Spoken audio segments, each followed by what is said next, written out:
നമ്മുടെ വിഷയങ്ങളിൽ രാവിലെ കഴിഞ്ഞ ദിവസം ഞാൻ സോഷ്യൽ മീഡിയയിൽ രണ്ടുപേരുടെ സംഭാഷണം കേൾക്കാനിടയായി. ഒന്ന്, ബംഗാൾ മുഖ്യമന്ത്രി മമതാ ബാനർജി യേശുക്രിസ്തുവിനെ കുറിച്ച് പ്രസംഗിക്കുന്ന പ്രസംഗം കേൾക്കാനിടയായി. യേശുക്രിസ്തു ദൈവപുത്രനാണെന്നും യേശുക്രിസ്തു മനുഷ്യവർഗത്തിൻ്റെ പാപങ്ങൾക്ക് വേണ്ടി ലോകത്തിൽ വന്ന് ജനിച്ചു മരിച്ച യേശുക്രിസ്തു കാണിച്ചു തന്ന അനുഭവങ്ങൾ രക്ഷ നന്നായി പ്രസംഗിക്കുന്നതായിട്ട് കേട്ടു. यीशु मसीह को इस संसार में भेजा। यीशु मसीह निर्दोष थे, पवित्र थे, लेकिन फिर भी उन्होंने हमारे पापों का बोझ अपने ऊपर ले लिया और क्रूस पर चढ़कर अपनी जान दे दी। ये कोई साधारण घटना नहीं थी, ये परम प्रेम का प्रमाण था।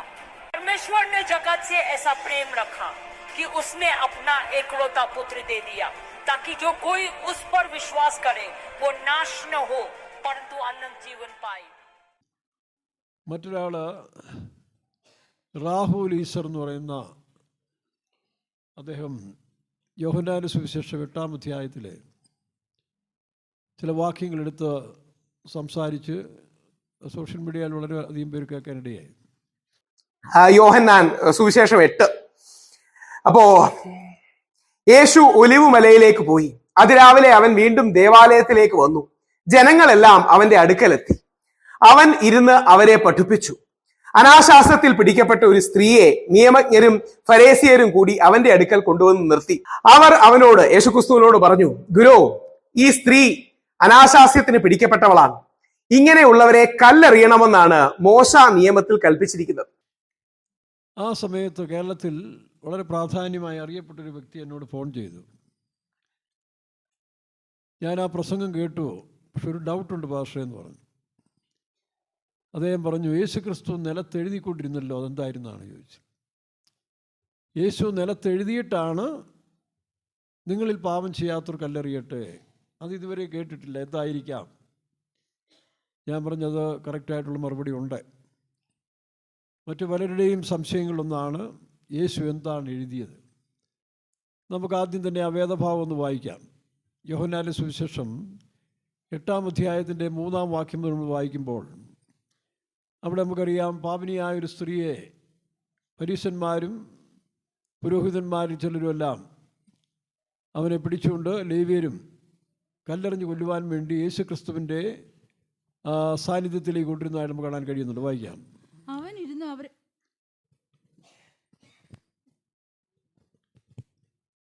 യോഹന്നാൻ 8-ന്റെ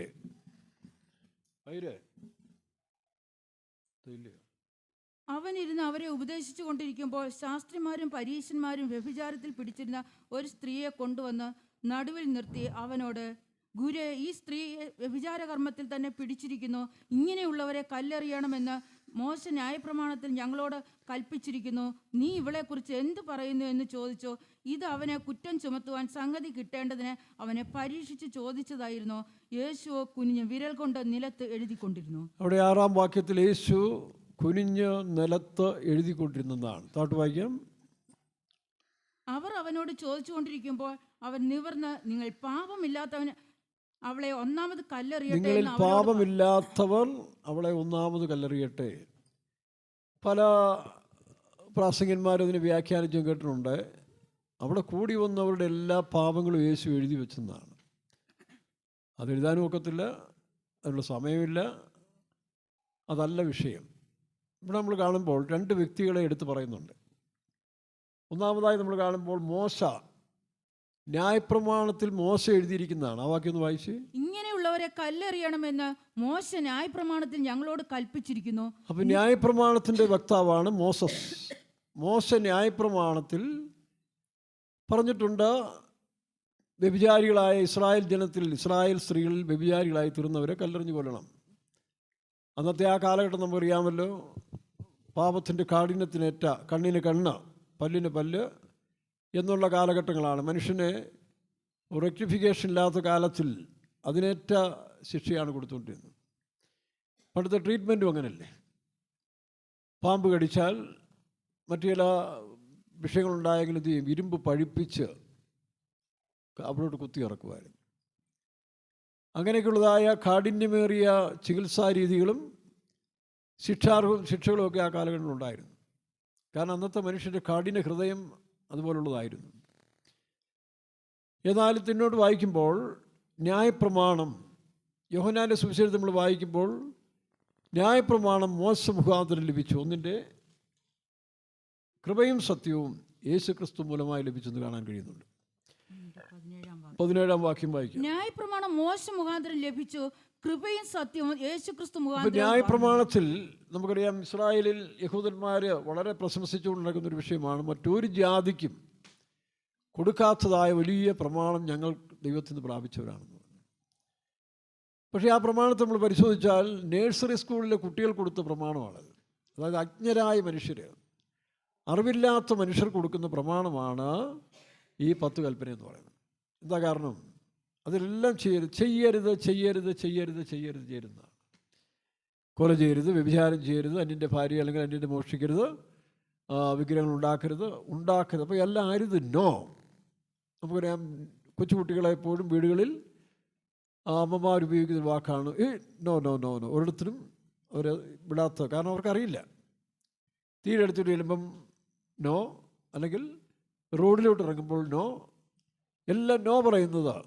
പണ്ട് നഴ്സറി സ്കൂളിൽ വെച്ച് ഒരു ടീച്ചർ ചോദിച്ചു, നിങ്ങളുടെ വീട്ടിൽ ഏറ്റവും കൂടുതൽ ഉപയോഗിക്കുന്ന വാക്കാതാന്ന് ചോദിച്ചു. നിങ്ങളുടെ അമ്മ. ഒരു കുട്ടി പറഞ്ഞു നോ. അപ്പോൾ അതുകൊണ്ടാണ് ന്യായപ്രമാണം ശിശുപാലകന്മാർ, അതായത് നഴ്സറിയിൽ നടത്തുന്ന ഒരു കാര്യങ്ങളാണ് ന്യായപ്രമാണം. അപ്പോൾ അത് പൂർണ്ണതയല്ല. എന്നാൽ യേശു ക്രിസ്തു വന്നത് കൃപയും സത്യവും നിറഞ്ഞവനായി ലോകത്തിൽ വന്നതാണ്. അപ്പോൾ കൃപയുടെ വക്താവാണ് യേശു. കൃപയെന്ന് പറഞ്ഞാൽ സൗജന്യമാണ്.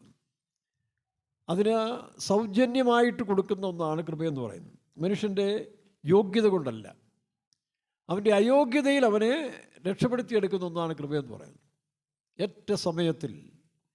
അപ്പോൾ യേശു കൃപയുടെ പ്രമാണം, ഇവൻ മോശ ന്യായപ്രമാണം. അപ്പോൾ യേശു എഴുതിയത് വ്യക്തമായിട്ട് ഇത് തന്നെയാണ്. കാരണം പരിശുദ്ധാത്മാവ് തനിക്ക് പ്രിയമുള്ളവർക്ക് ചിലതെല്ലാം വ്യാഖ്യാനിക്കാൻ കൊടുക്കുമല്ലോ. ആ കൂട്ടത്തിൽ കിട്ടിയൊരു കാര്യമാണ് ഞാൻ ഈ പറയുന്നത്. അപ്പോൾ യേശു ക്രിസ്തുവോട് എഴുതിയത് ന്യായപ്രമാണം എന്നൊരു ഹെഡിങ് എഴുതി, ഇപ്പുറത്തോട്ട് കൃപയും പ്രമാണം എന്നൊരു ഹെഡിങ് എഴുതി. വളരെ സിമ്പിളായിട്ട് ന്യായപ്രമാണം, കൃപയും പ്രമാണം.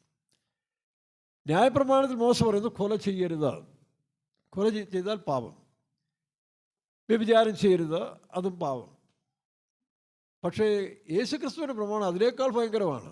യഥാ യേശു പറയുന്നത്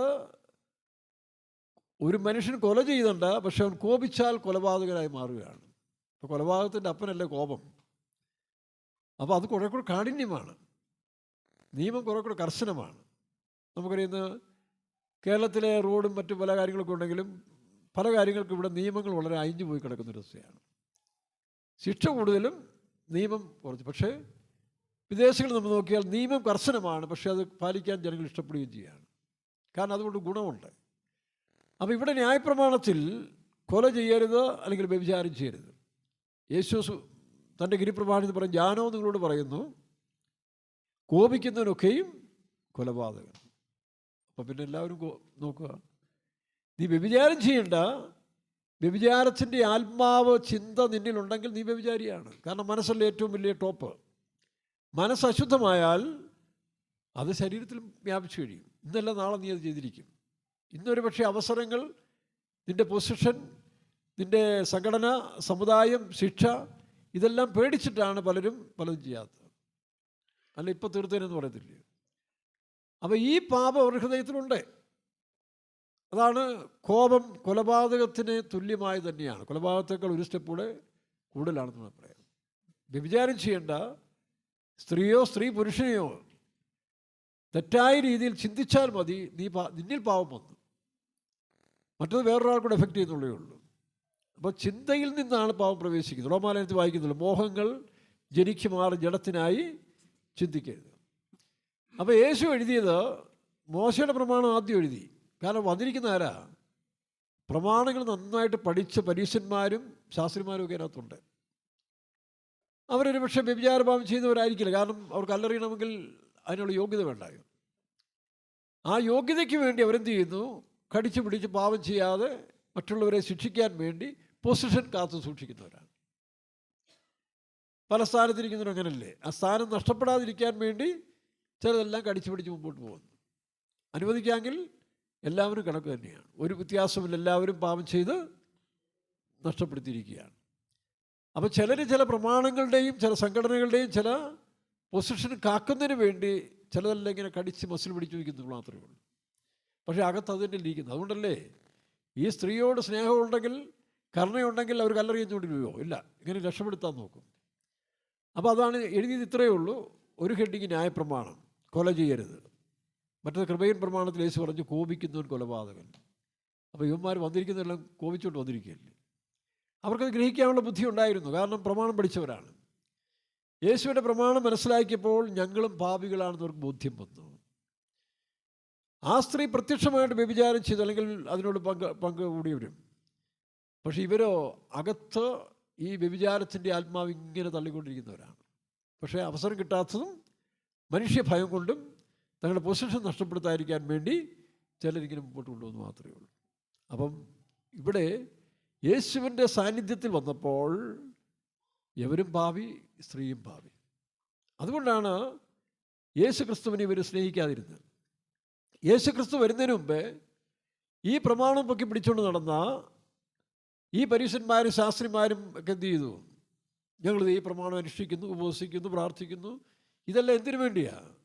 മനുഷ്യ സ്വർഗത്തിൽ കൊണ്ടുപോകാനല്ല, മറ്റുള്ളവർക്ക് ശിക്ഷ കൊടുക്കാൻ വേണ്ടി, അല്ലെങ്കിൽ മറ്റുള്ളവരെ ന്യായം വിധിക്കാൻ വേണ്ടിയും തങ്ങളുടെ പോസ്റ്റിനെ സൂക്ഷിക്കാൻ വേണ്ടിയും മറ്റുള്ളവരുടെ അംഗീകാരത്തിന് വേണ്ടിയാണ് ഇവർ നടത്തിക്കൊണ്ടിരിക്കുന്നത്. പക്ഷേ യേശു ക്രിസ്തുവിൻ്റെ സുവിശേഷം അറിയിക്കാൻ തുടങ്ങിയപ്പോൾ ഈ പുരോഹിതന്മാരെന്ന് മാത്രമല്ല സകല പ്രമാണിമാരും പാപികളാണെന്നുള്ള ബോധ്യം വന്നു. ആ ബോധ്യത്താനുള്ള കുറ്റം വന്നതുകൊണ്ടാണ് കല്ല് ഓരോരുത്തർ എങ്ങനെ ഇട്ടത്? മുതിർന്നവർ മുതൽന്നാണ്. അതിൽ മുതിർന്നവരാദ്യം മനസ്സിലായവർ തൊട്ടിങ്ങോട്ട് താഴെ, മനസ്സിലാകാത്തൊരു അവസാനം കല്ലിട്ടിട്ട് പോയി. ഇപ്പം ഇത്രയും എഴുതിയിട്ടുള്ളത്. ഒന്ന് ന്യായപ്രമാണം, ഒന്ന് കൃപയിൻ പ്രമാണം. മോശയുടെ പ്രമാണം പറയുന്നത് കൊല ചെയ്യുന്നത്, അല്ലെങ്കിൽ കല്ലെറിഞ്ഞ് കൊല്ലണം. ഞാനോ നിങ്ങൾ പറയുന്നത് കോപിക്കുന്നവരെല്ലാം. അപ്പോൾ യേശു ക്രിസ്തുവിൻ്റെ മുൻപിൽ വന്നപ്പോൾ ഇവരെല്ലാം പാപികളായി.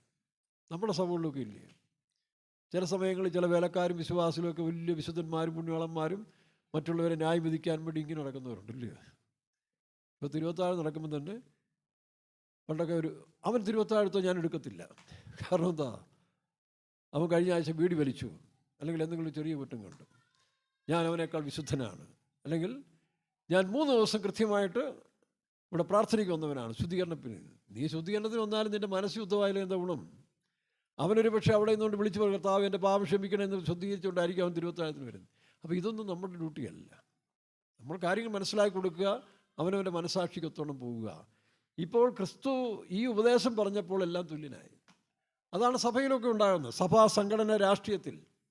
അതുകൊണ്ടാണ് യേശു പറഞ്ഞ് ആരെയും വിധിക്കരുത്, നാം വിധിക്കപ്പെടാതിരിക്കാൻ നാം മറ്റുള്ളവരെ വിധിക്കാൻ പോകരുത്. ഞാൻ പറഞ്ഞത് ശരിയല്ലേ? നമ്മുടെ സഭകളിൽ കൂടെ ഞാൻ പലതും കണ്ടിട്ടുണ്ട്. ചില വിശ്വാസികൾ, ചില ശുശ്രൂഷകർ വലിയ പുള്ളികളായിട്ട് ഇങ്ങനെ ഞെളിഞ്ഞ് നടന്നുകൊണ്ടിരിക്കും.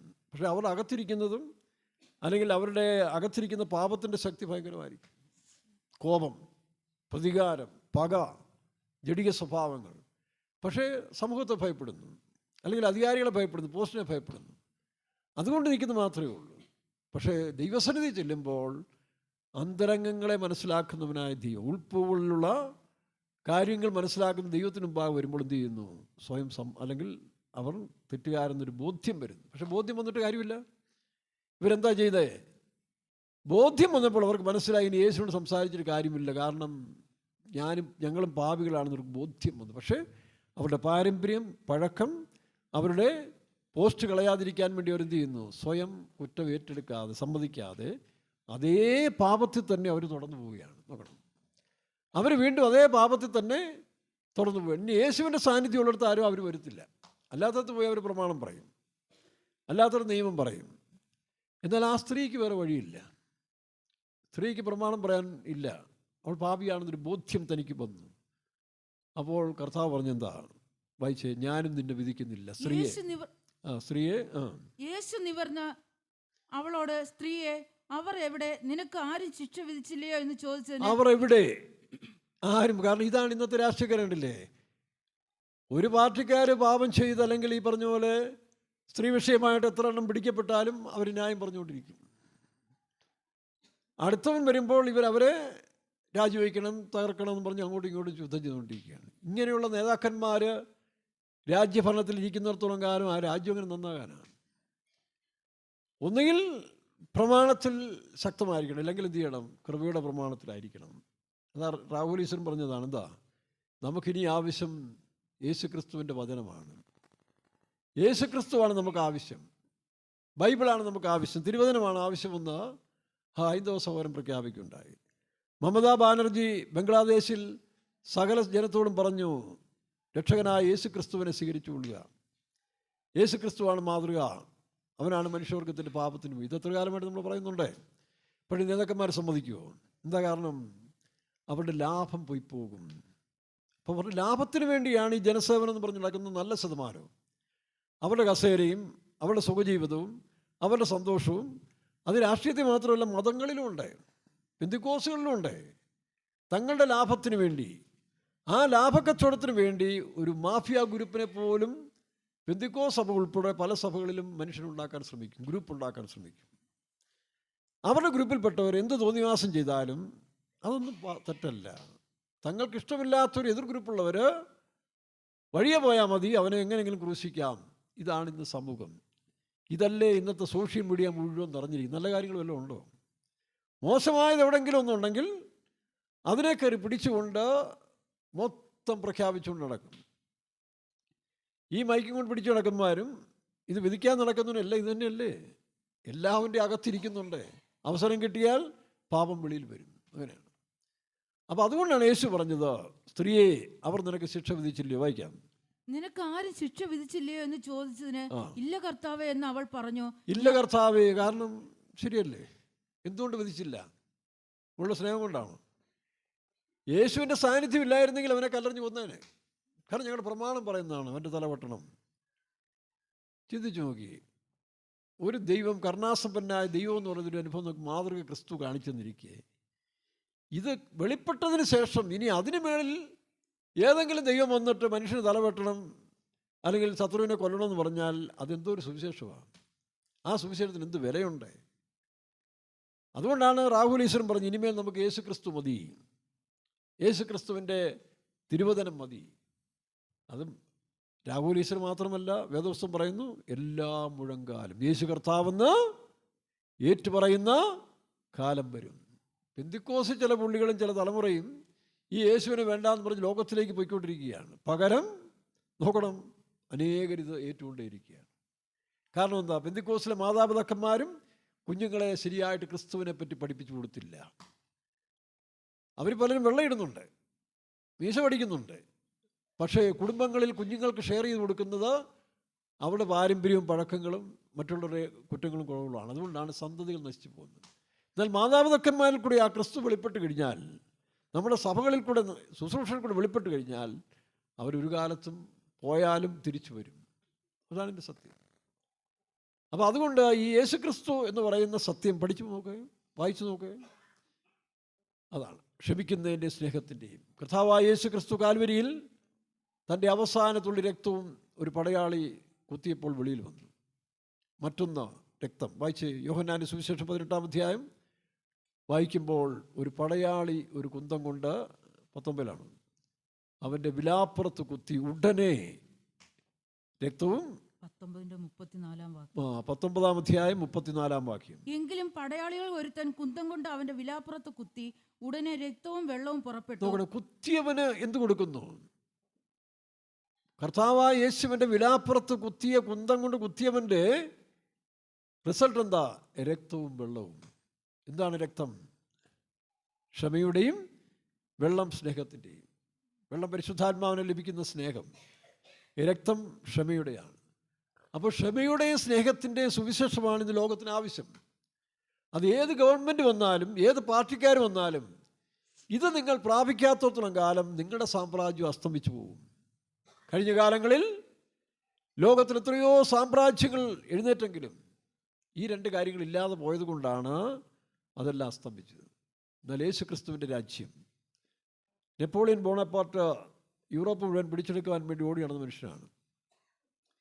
അവസാനം പരാജിതനായി താൻ തടങ്കിലായ സെൻറ്റ് ഹെലീന ദ്വീപിൽ ഒറ്റപ്പെട്ട് ബന്ധിതനായി കിടക്കുന്ന സമയത്തിൽ തന്നെ സന്ദർശിക്കാൻ വന്ന ചില പത്രക്കാരോട് പറഞ്ഞു,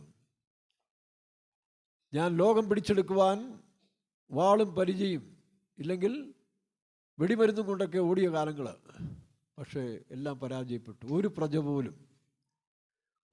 പോലും ഇല്ലാത്ത ഒരു രാജാവായി ഞാനിപ്പോൾ അവശേഷിച്ചിരിക്കുകയാണ്. പെട്ടെന്ന് അയാൾ പറഞ്ഞു, അവൻ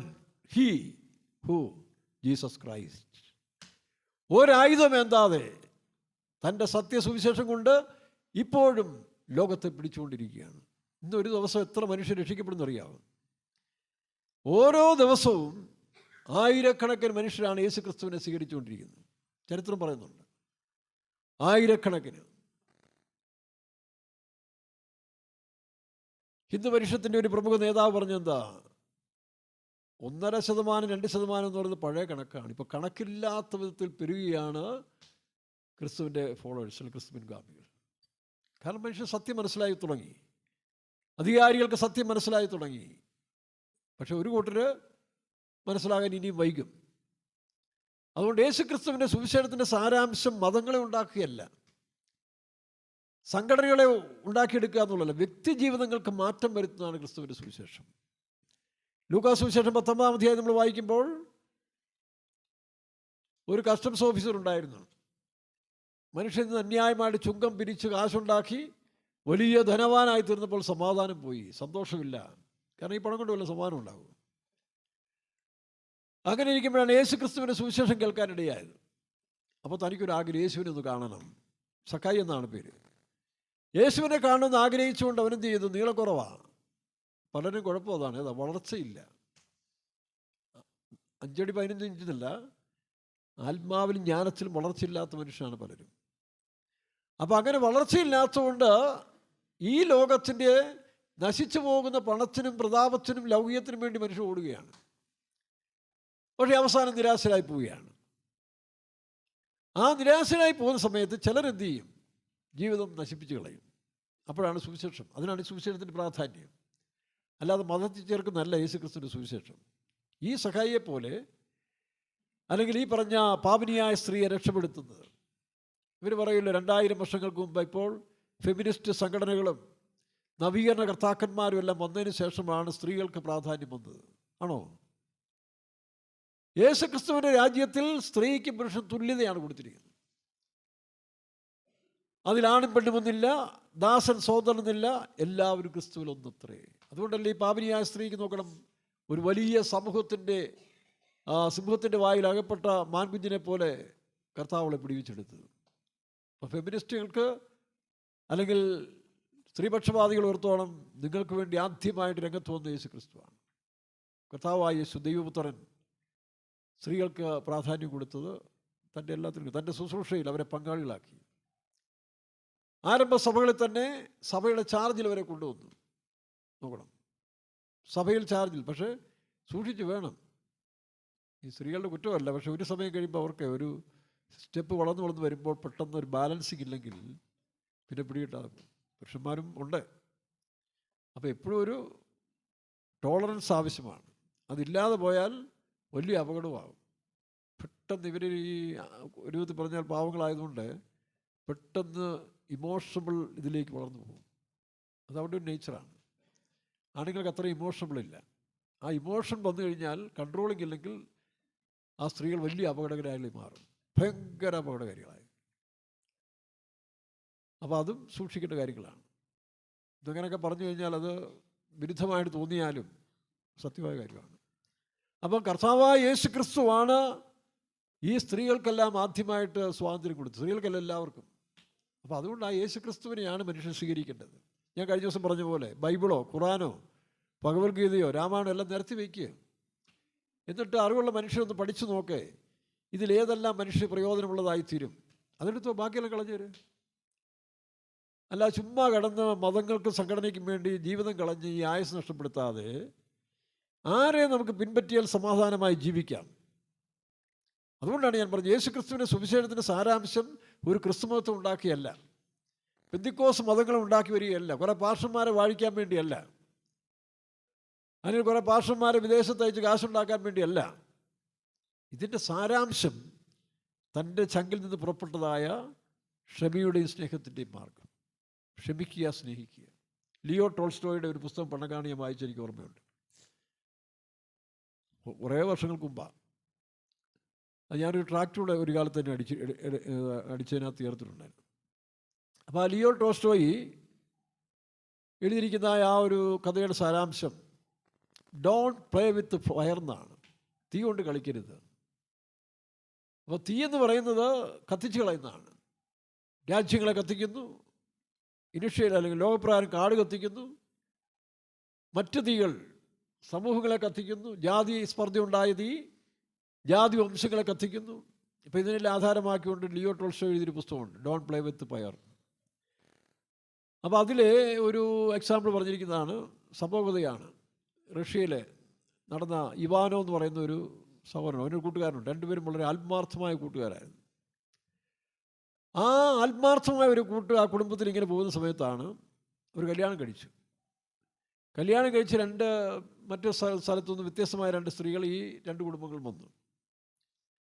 അതാണ് ഈ ജനിച്ച് വളർന്ന ഒരു പാരമ്പര്യമുണ്ട്. ഈ പാരമ്പര്യം എന്ന് പറയുന്നത് വലിയ സത്യമാണ് കേട്ടോ. ഈ പുറമേ ഭയങ്കര ആർഭാടമാക്കി ബ്യൂട്ടി പാർലറിൽ കയറ്റി ഈ പറഞ്ഞ പോലെ ഡ്രസ്സ് വിട്ട് ആഭരണം ഇട്ടുകൊണ്ടൊന്നും കാര്യമൊന്നുമില്ല. അപ്പോൾ അടിസ്ഥാനപരമായി കുടുംബങ്ങളിൽ മാതാപിതാക്കന്മാരുടെ ഭാഷ KC വർഗീസ് പറയും, നല്ല വീട്ടിൽ ജനിക്കണം, നല്ല കുടുംബത്തിൽ ജനിക്കണം, നല്ല മാതാപിതാക്കന്മാർ, നല്ല അധ്യാപകർക്ക്, നല്ല സൊസൈറ്റിയിൽ. ഇതൊക്കെ ഒരു പരിധിവരെ ഉള്ളൂ കേട്ടോ. അങ്ങനെ വളർന്നതാണ് മുടിയനായ പുത്രൻ. എങ്കിലും അവൻ നഷ്ടപ്പെട്ടില്ല, കാരണം ബേസിക്കലി അവനുണ്ട്. അതാണ് ഈ പാരമ്പര്യം. അല്ലാതെ സിറിയായി ജനിച്ചുകൊണ്ടോ കർണാടക ജനിച്ചുകൊണ്ടുള്ള കാര്യമല്ല. വീടുകളിൽ നല്ല മാതാപിതാക്കന്മാർ നല്ല ട്രെയിനിങ്ങിൽ അഭ്യസനത്തിൽ വളരുന്നവർ, ആ കുട്ടികൾ വഴിതെറ്റിപ്പോയാലും തിരിച്ചു വരാനൊരു ഓപ്ഷൻസ് അതിനകത്തുണ്ട്. അതാണ് ഈ പാരമ്പര്യം എന്ന് പറയുന്നത്. അത് കുടുംബങ്ങളിൽ തന്നെ കൊടുക്കണം. കുഞ്ഞുങ്ങൾ ജനിച്ചു വളരും. അതുകൊണ്ടാണ് നമ്മുടെ ഈ പെന്തിക്കോസ്തുകാരൊക്കെ ജനിച്ചു വരുമ്പോഴേ പിള്ളേരെ വചനം പഠിപ്പിക്കും, നന്മ ചെയ്യാൻ പഠിപ്പിക്കും. വലിയ ആരെങ്കിലും വന്നു കഴിഞ്ഞാൽ പിള്ളേരെ കൂടി എല്ലാം നന്മയൊക്കെ ചെയ്യിപ്പിക്കത്തില്ല. ഇതൊക്കെ ആ പെന്തിക്കോസ്തുകാരുടെ ഒരു വലിയ നന്മയായിരുന്നു. അപ്പോൾ അതുകൊണ്ട് അങ്ങനെയുള്ള കുടുംബങ്ങളിൽ ഇന്നും വളർന്നു വരുന്ന പെന്തിക്കോസ് പിള്ളേർ വളരെ പ്രാധാന്യമുള്ളത്, അവർ മര്യാദയുള്ളവരായിട്ട് പോകുന്നുണ്ട്. അനേക പെന്തിക്കോസ് നമ്മൾ കാണുന്നില്ല, അവർക്ക് മദ്യപാനം വേണ്ട. അങ്ങനെ വളർത്തപ്പെട്ട കുടുംബങ്ങളിൽ ലോകത്തിലെ ആർഭാടങ്ങളൊന്നുമില്ലാതെ സമാധാനമായി ജീവിക്കുന്ന എത്രയോ കുടുംബങ്ങൾ നാട്ടിലുണ്ട്, ഇവിടെയുണ്ട്, എല്ലായിടത്തും ഉണ്ട്. അത് ബേസിക്കലി അങ്ങനെ ടീച്ചിങ് നമുക്ക് പെന്തിക്കോസ്റ്റിൽ കിട്ടിയതുകൊണ്ടാണ്. അവിടെ എല്ലാ ജാതിയും ഉണ്ടല്ലോ. എല്ലാ ജാതി മതസ്ഥരിൽ നിന്ന് വന്നവർ പെന്തിക്കോസ്റ്റിന് ശരിയായ അടിസ്ഥാനത്തിൽ വളർന്ന പഴയ തലമുറയെ നോക്കിയേ. ഒരു വിദ്യാഭ്യാസവും സംസ്കാരവും ഇല്ലാത്ത അമ്മമാരൊക്കെ ആണെന്ന് പറഞ്ഞാൽ പോലും അവരൊക്കെ ഇവിടെ വന്ന് യേശുവിനെ സ്വീകരിച്ച് ജാതിയും പോയി മതവും പോയി. അങ്ങനെ ഞാൻ കണ്ടതല്ലേ. ഞാൻ വേറെ സമുദായത്തിൽ വന്നുകൊണ്ട് എനിക്ക് കാര്യം പറയുന്നതിന് തടസ്സമൊന്നുമില്ല. അപ്പോൾ ഈ ലിയോ ടോൾസ്റ്റോയുടെ ഈ കഥയിൽ സംഭവകഥയാണ്. ഈ രണ്ട് അന്യ സ്ത്രീകൾ വന്ന് രണ്ട് കുടുംബത്തിൽ വന്നപ്പോൾ ഈ ഒരു കുടുംബത്തിൽപ്പെട്ട ഒരു കോഴി അടുത്ത വീട്ടിൽ പോയി മുട്ടയിട്ടു. ഈ മുട്ടയിട്ടിട്ട് മുട്ടയെന്തോ ആ വീട്ടിലെ പിള്ളേർ ആരാണ്ട് എടുത്തു. കോഴി മുട്ടയിട്ട് അതിൻ്റെ സൈനും കോഴിക്കൊണ്ട് പോകുന്നു. 2 ദിവസം കഴിഞ്ഞപ്പോഴാണ് കോഴി ഇങ്ങനെ അവിടെ പോയാൽ മുട്ടയിടുന്നു പറഞ്ഞുകൊണ്ട് ഏതായാലും ഒരു മുട്ടയ്ക്ക് വേണ്ടി അവിടെ ചെന്ന് ബഹളം ഉണ്ടാക്കി. സ്ത്രീകൾ തമ്മിൽ വഴക്കുണ്ടാക്കി, അങ്ങോട്ട് കയറി മുട്ടി. നമുക്കറിയാമല്ലോ, ചില പെണ്ണുങ്ങളെ നമുക്കറിയാം, ചെറിയ കാര്യത്തിന് പോലും വിട്ടുകൊടുക്കാതെ ആണുങ്ങളും ഉണ്ടാക്കൂട്ടത്തിൽ ഇല്ലാത്ത പ്രശ്നങ്ങളുണ്ടാക്കാൻ ചില പെണ്ണുങ്ങളെപ്പോലെ നമുക്ക്, സ്ത്രീകളല്ല കേട്ടോ, ചില പെണ്ണുങ്ങളെപ്പോലെ ബെസ്റ്റ് പാർട്ടികളാണ്. അതിന് PhD എടുത്ത പാർട്ടികൾ നമുക്ക് ഇതിനകത്ത് കാണാൻ കഴിയും. നുണയും കൊതിയൊക്കെ ഉണ്ടാക്കി മനുഷ്യരെ തമ്മിൽ അടിപ്പിക്കുക, കുടുംബങ്ങളെ തമ്മിൽ അടിപ്പിക്കുക, സഹോദരങ്ങളെ തമ്മിൽ അടിപ്പിക്കുക. കാരണം ഇവർ ബലഹീനരായതുകൊണ്ട് സാത്താന് പെട്ടെന്ന് ഈ നുണപ്പിശാചിനെല്ലാം കയറി പെട്ടെന്ന് പ്രവർത്തിക്കുക. അതാണ് എൻ്റെ വിഷയം കേട്ടോ. ഞാൻ സ്ത്രീകളെക്കുറിച്ചല്ല, ചില പെണ്ണുങ്ങൾ, ചിന്തയില്ലാത്ത പെണ്ണുങ്ങളെന്ന് ദിവസം പറയുന്നത്. അതുകൊണ്ട് പെണ്ണുങ്ങൾ സൂക്ഷിച്ചോണം, ആവശ്യമില്ലാത്തതിന് പോയി തലയിടരുതേ. അതുകൊണ്ട് ഇല്ലാത്തതിനെ ഇളക്കരുത്. ഇല്ലാതെ ഇങ്ങനെ ഇളക്കപ്പരപ്പ് ഉണ്ടാക്കി ബഹളം ഉണ്ടാക്കി അസ്വസ്ഥം ഉണ്ടാക്കുന്ന പൈശാചിക സ്വഭാവങ്ങൾ ആണിനും പെണ്ണിനും ഉണ്ടാകാൻ പാടില്ല. എനിക്ക് നിങ്ങൾക്കും, നമ്മൾ ഒഴിവുള്ളവരല്ലല്ലോ. അപ്പോൾ ഈ വഴക്കുണ്ടാക്കി എന്ത് ചെയ്തു, പ്രശ്നമായി. ഇനി അതുകൂടെ തീരുമോ? വൈകിട്ട് അധ്വാനം കഴിഞ്ഞ് ചുമട 2 പേർക്കും ചുമട. ആർക്കാ? ഇവാനോയിനും കൂട്ടുകാരനും മാർക്കറ്റിൽ ചുമടാണ്. ചാക്കുകെട്ടും ചുമന്ന് ക്ഷീണിച്ച് വീട്ടിൽ വന്നപ്പം പെണ്ണുമ്പിള്ള തുടങ്ങി. എന്തുവാ ഇത്? നമ്മുടെ കോഴിയുടെ മുട്ട അവിടെ എടുത്തു. ക്ഷമിക്കുന്നൊക്കെ പറഞ്ഞാൽ വിടുവോ? അയ്യോ, പക കയറിയാൽ പെണ്ണുങ്ങൾ ആനപ്പക പോലെ ചില പെണ്ണുങ്ങൾ പക. ചില പ്രേമമൊക്കെ ഉണ്ടാക്കുന്നതിൻ്റെ കാരണം അതാണ്. ഇപ്പം നമ്മൾ ചില കാര്യങ്ങൾ കാണുന്നില്ലേ, അതിൻ്റെയൊക്കെ പിന്നിൽ നോക്കുമ്പോൾ ഈ പകയാണ് ഒരു വിധത്തിൽ. സ്നേഹമെന്ന് പറയുന്നത് ഇമോഷണൽ സ്നേഹം ഒരിക്കലും നിലയ്ക്കത്തില്ല.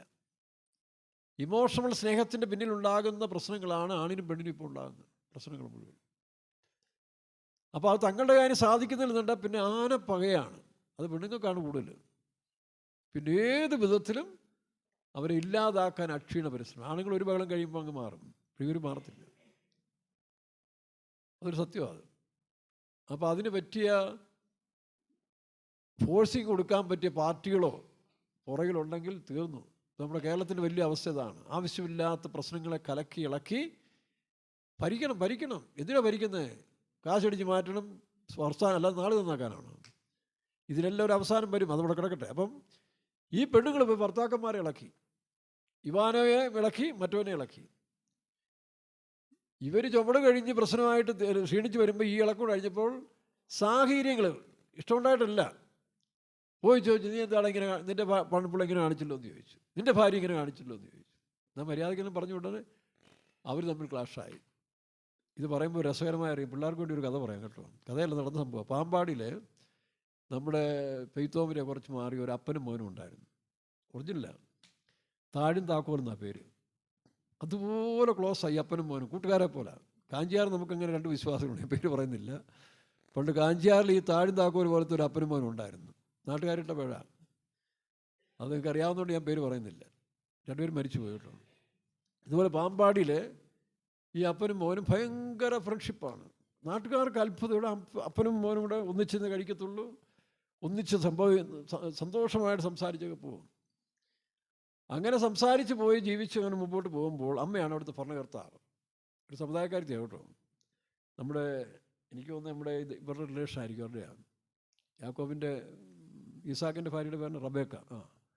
ആ കുടുംബത്തിൽപ്പെട്ടതായിരിക്കാം.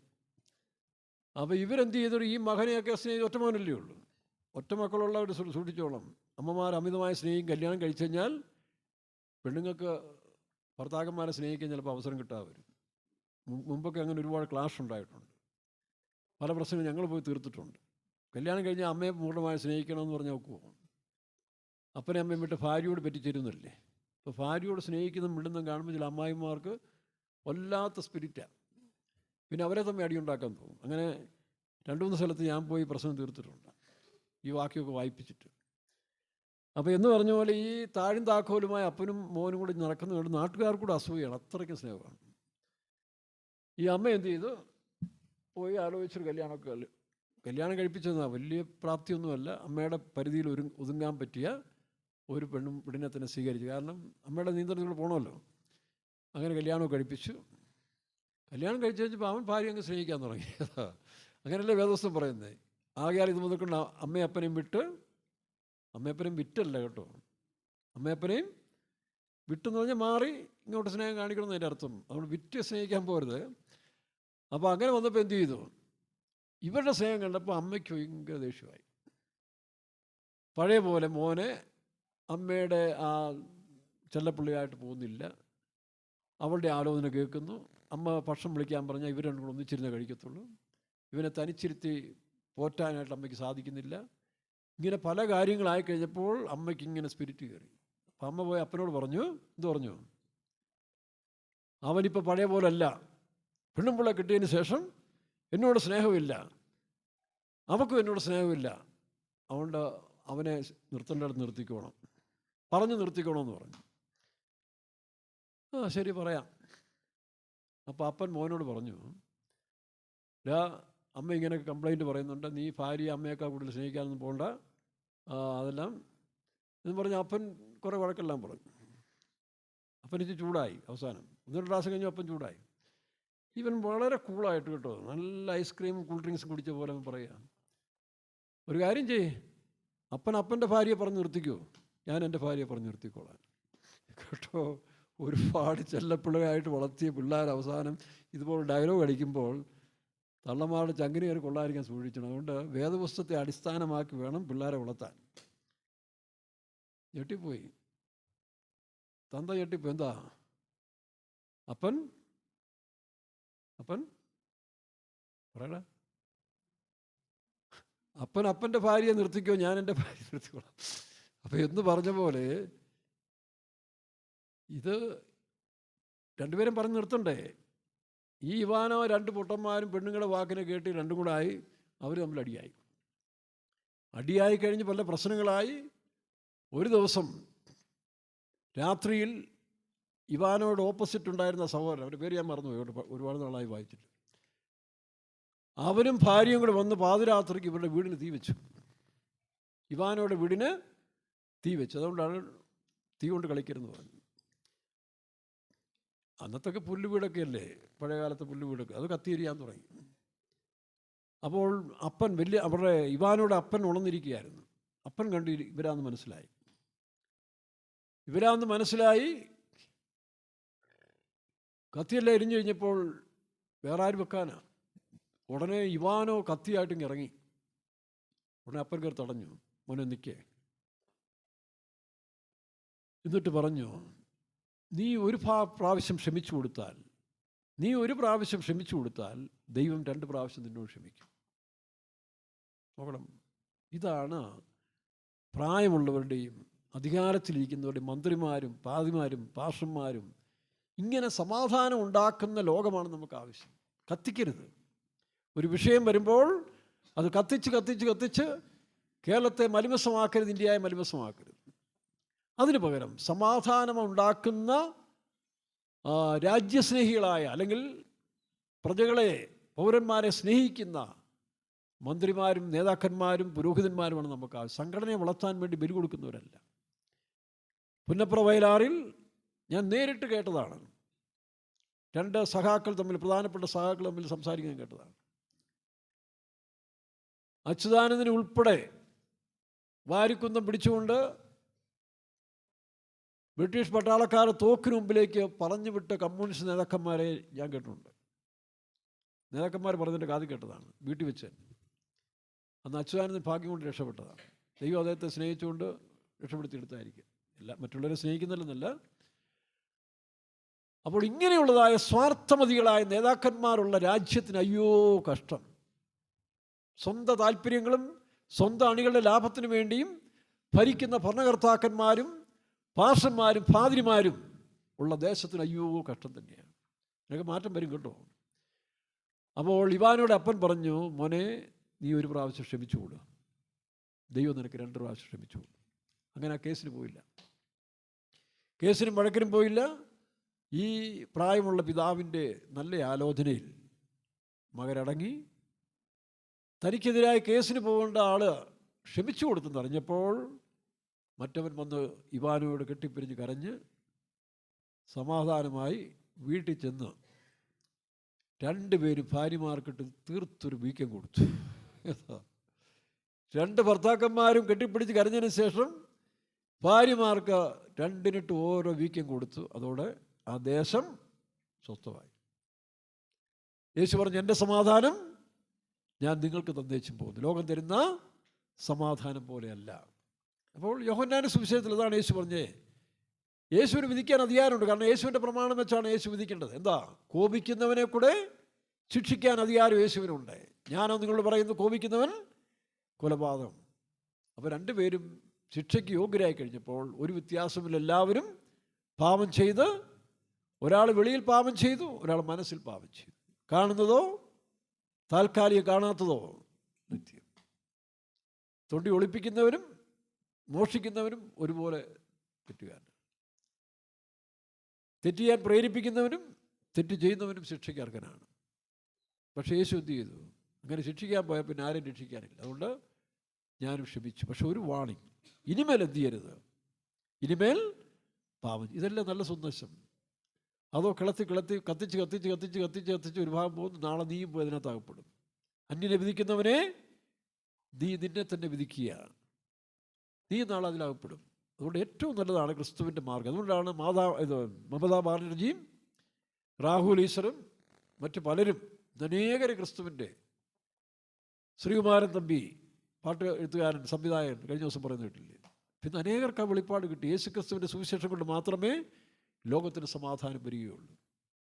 മറ്റുള്ളവർ പറയും നല്ലതെടുക്കുക. പക്ഷേ യേശുവിനെ പോലെ ശത്രുക്കളെ സ്നേഹിക്കാൻ പഠിപ്പിച്ച ഒരാളുണ്ടോ?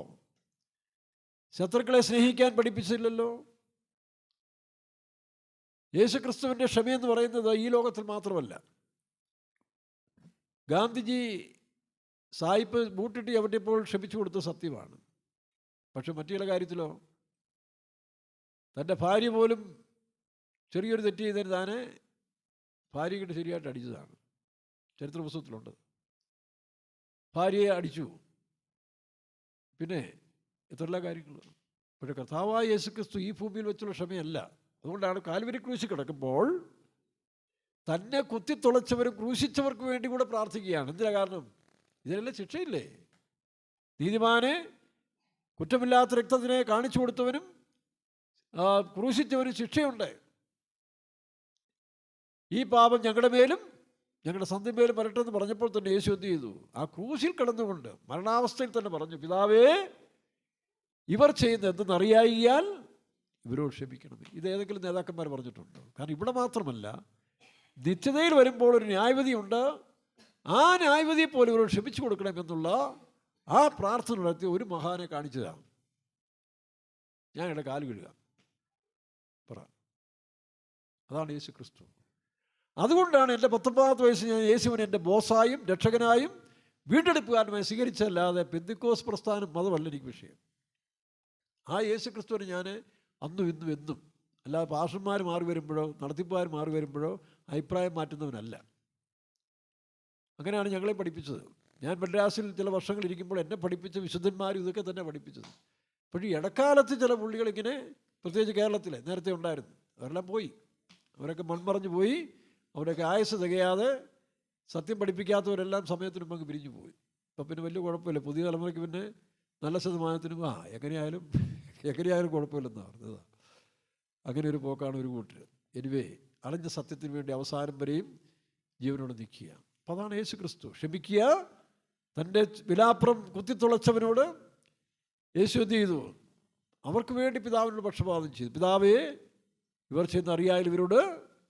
ഈ സ്ഥാനത്തേക്ക് വന്നെങ്കിൽ മാത്രമേ TPM-ലെ ഒരു വേലക്കാരനും വിശ്വാസിക്കും ദൈവം മാർക്കടിക്കുള്ളൂ കേട്ടോ. മറ്റുള്ളവരിരിക്കട്ടെ. TPM-ലെ ഒരു വേലക്കാരനും ഒരു വിശ്വാസിയും ഇതേ ഗ്രേഡിൽ വന്നെങ്കിലേ നിങ്ങൾ ഉദ്ദേശിക്കുന്ന സിയോനെ ഒരിച്ചിലേക്ക് പോയിരിക്കാൻ ഒക്കത്തുള്ളൂ. അല്ലെങ്കിൽ ഈ ലോകത്തിൽ തന്നെ സമാധാനമായി ജീവിക്കാൻ സാധിക്കും. നമ്മുടെ പുറമേ കാണുന്ന ഭക്തിയല്ല. അപ്പോൾ അങ്ങനെയുള്ള ലീഡേഴ്സ്, അതായത് ഇവാൻ്റെ പിതാവ് പറഞ്ഞു, മകനെ, നീ ഒരു പ്രാവശ്യം ക്ഷമിച്ചു കൊടുത്താൽ എന്തു ചെയ്യും? ദൈവം നിനക്ക് 2 പ്രാവശ്യം ക്ഷമിച്ചു തരും. അപ്പം നീതിയുള്ള ന്യായാധിപതികൾ ലോകത്തിലുണ്ടാകണം, സഭകളിലുണ്ടാകണം, പാഷന്മാരുടെ ഉണ്ടാകണം. അപ്പോൾ അത് സഭയിൽ നന്നാകും. ദേശാധിപതികൾ നല്ലവരായി വരുമ്പോൾ ദേശത്തിന് സമാധാനം വരും. അതാണ് എൻ്റെ സത്യം. പണ്ടൊരിക്കലൊരു പുസ്തകത്തിൽ നമ്മുടെ പഴയ പ്രസിഡന്റ് അബ്ദുൽ കലാമാണ് പറഞ്ഞൊരു കാര്യം എൻ്റെ മനസ്സിൽ ഓർമ്മയുണ്ട്. ഇതാ, ഒരു ദേശത്തിലെ ഒരു അധികാരി, അതായത് വിശ്വസ്തന്മാരും സത്യസന്ധന്മാരുമായിട്ടുള്ള അധികാരമുള്ള ദേശം, വിശ്വസ്തന്മാരും സത്യസന്ധന്മാരുമായിട്ടുള്ള അധികാരികളുള്ള ദേശവും അവരുടെ ആജ്ഞകൾ അനുസരിച്ചുകൊണ്ടുള്ള പരിശ്രമശാലികളായ ജനങ്ങളുമുള്ള ദേശം അനുഗ്രഹിക്കപ്പെടും. അത് ജനം മാത്രമല്ല, സഭയും അങ്ങനെയാണ്, സഭകളും അങ്ങനെയാണ്.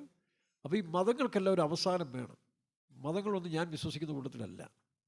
പണ്ട് ഞാൻ ചെറുപ്പത്തിൽ ഒരു പാട്ട് കേട്ട് പഠിച്ചിട്ടുണ്ട്, രക്ഷിക്കപ്പെടുന്നതിന് മുമ്പ്. യേശുദാസിൻ്റെ പാട്ട്. എന്താ? മനുഷ്യൻ മതങ്ങളെ സൃഷ്ടിച്ചു, മതങ്ങൾ ദൈവങ്ങളെ സൃഷ്ടിച്ചു, മനുഷ്യനും ദൈവവും മണ്ണ് പങ്കുവെച്ചെന്നാണ്. അതായത് ഈ ദൈവങ്ങളും മനുഷ്യനും ചേർന്ന് വളച്ചു കെട്ടി അവരവർക്ക് ആവശ്യമായുള്ളതെല്ലാം തങ്ങൾക്ക് വേണ്ടി നേടിയെടുക്കാൻ വേണ്ടി മണ്ണ് പങ്കുവയ്ക്കുക. മണ്ണെന്ന് പറഞ്ഞാൽ മനുഷ്യനെയും മനുഷ്യ സമൂഹത്തെയും ജാതി വ്യത്യാസം ഉണ്ടാക്കി തങ്ങളുടെ ദൈവങ്ങളെ സ്ഥാപിച്ച് എന്ത് ചെയ്തു? അതിനുവേണ്ടി ഗുസ്തി കിടക്കുക. പിന്നെ ഞങ്ങളുടെ മതമാണ് ശരി, നിങ്ങളുടെ മതമാണ് ശരി. ഇങ്ങനെ കുറേ പൂജാരികളും പുരോഹിതന്മാരും പെന്തിക്കോസിലെ പാഷന്മാരും ഉണ്ടെന്നാണ് സത്യം. ഇവന്മാരുടെ എല്ലാം അവസാനം എത്താൻ പോവുകയാണ് കേട്ടോ. വരുന്നുണ്ടൊരുത്തൻ, ശരിയായ ആയുധമായിട്ടൊരുത്തൻ വരുന്നുണ്ട്, വടക്ക് നിന്ന് ആയുധമായിട്ട് വരുന്നുണ്ട് ഇതിനെല്ലാം ഡിമോളിഷ് ചെയ്യാൻ വേണ്ടി. അതുകൊണ്ട് മതം വിഷമായിരിക്കുന്ന പോലെ ഇന്നത്തെ രാഷ്ട്രീയവും വിഷമാണ്. ഈ മതവും രാഷ്ട്രീയമില്ലാത്തൊരു കാലം വരാൻ പോവുകയാണ്. മത നേതാക്കന്മാരും രാഷ്ട്രീയ നേതാക്കന്മാരെല്ലാം ജനങ്ങൾ വഴിയിലിട്ട് കൈകാര്യം ചെയ്യുന്ന കാലം വരാൻ പോവുകയാണ്. മനസ്സിലായോ? സഹിയിടും മനുഷ്യൻ. അവസാനം ഇവരെല്ലാം വഴിയിലിട്ട് ജനം തന്നെ കൈകാര്യം ചെയ്യുന്ന കാലം വരും. അധികാരികൾ വേറെ. അതുകൊണ്ട് പെന്തിക്കോസ്തുകാരായ നാം ദേശത്തിൻ്റെ സമാധാനത്തിന് വേണ്ടിയും സ്വസ്ഥതയ്ക്ക് വേണ്ടിയും പ്രാർത്ഥിക്കുക എന്നുള്ളതാണ്. ഇനി 2 ദേശാധിപതികളെക്കുറിച്ചുള്ളൊരു ചെറിയൊരു കഥ നമുക്ക് ചിന്തിക്കാം. അങ്ങനെയുള്ളവർ വേണം, സത്യസന്ധവും നീതിയായിട്ട്, തങ്ങളുടെ ഗ്രൂപ്പിന് വേണ്ടിയല്ല. ഞാൻ പറഞ്ഞല്ലോ, യേശുദാസ് പാടിയതും അല്ലെങ്കിൽ വയലാർ എഴുതിയ പാട്ട് പോലെ മനുഷ്യൻ മതങ്ങളെ ഉണ്ടാക്കുകയാണ്, ഇല്ലയോ? ഓരോ നേതാക്കന്മാരും വരുമ്പോൾ അവരെല്ലാം വാഴിച്ചുകൊണ്ട് മതങ്ങൾ ഉണ്ടാക്കുകയാണ്. കേരളത്തിൽ തന്നെ പുതിയ ദൈവങ്ങളെ സൃഷ്ടിക്കുന്നില്ലേ? അവരുടെ കാലം കഴിയുമ്പോൾ അവർക്ക് വേണ്ടി ഒരു മതം ഉണ്ടാക്കുകയാണ്.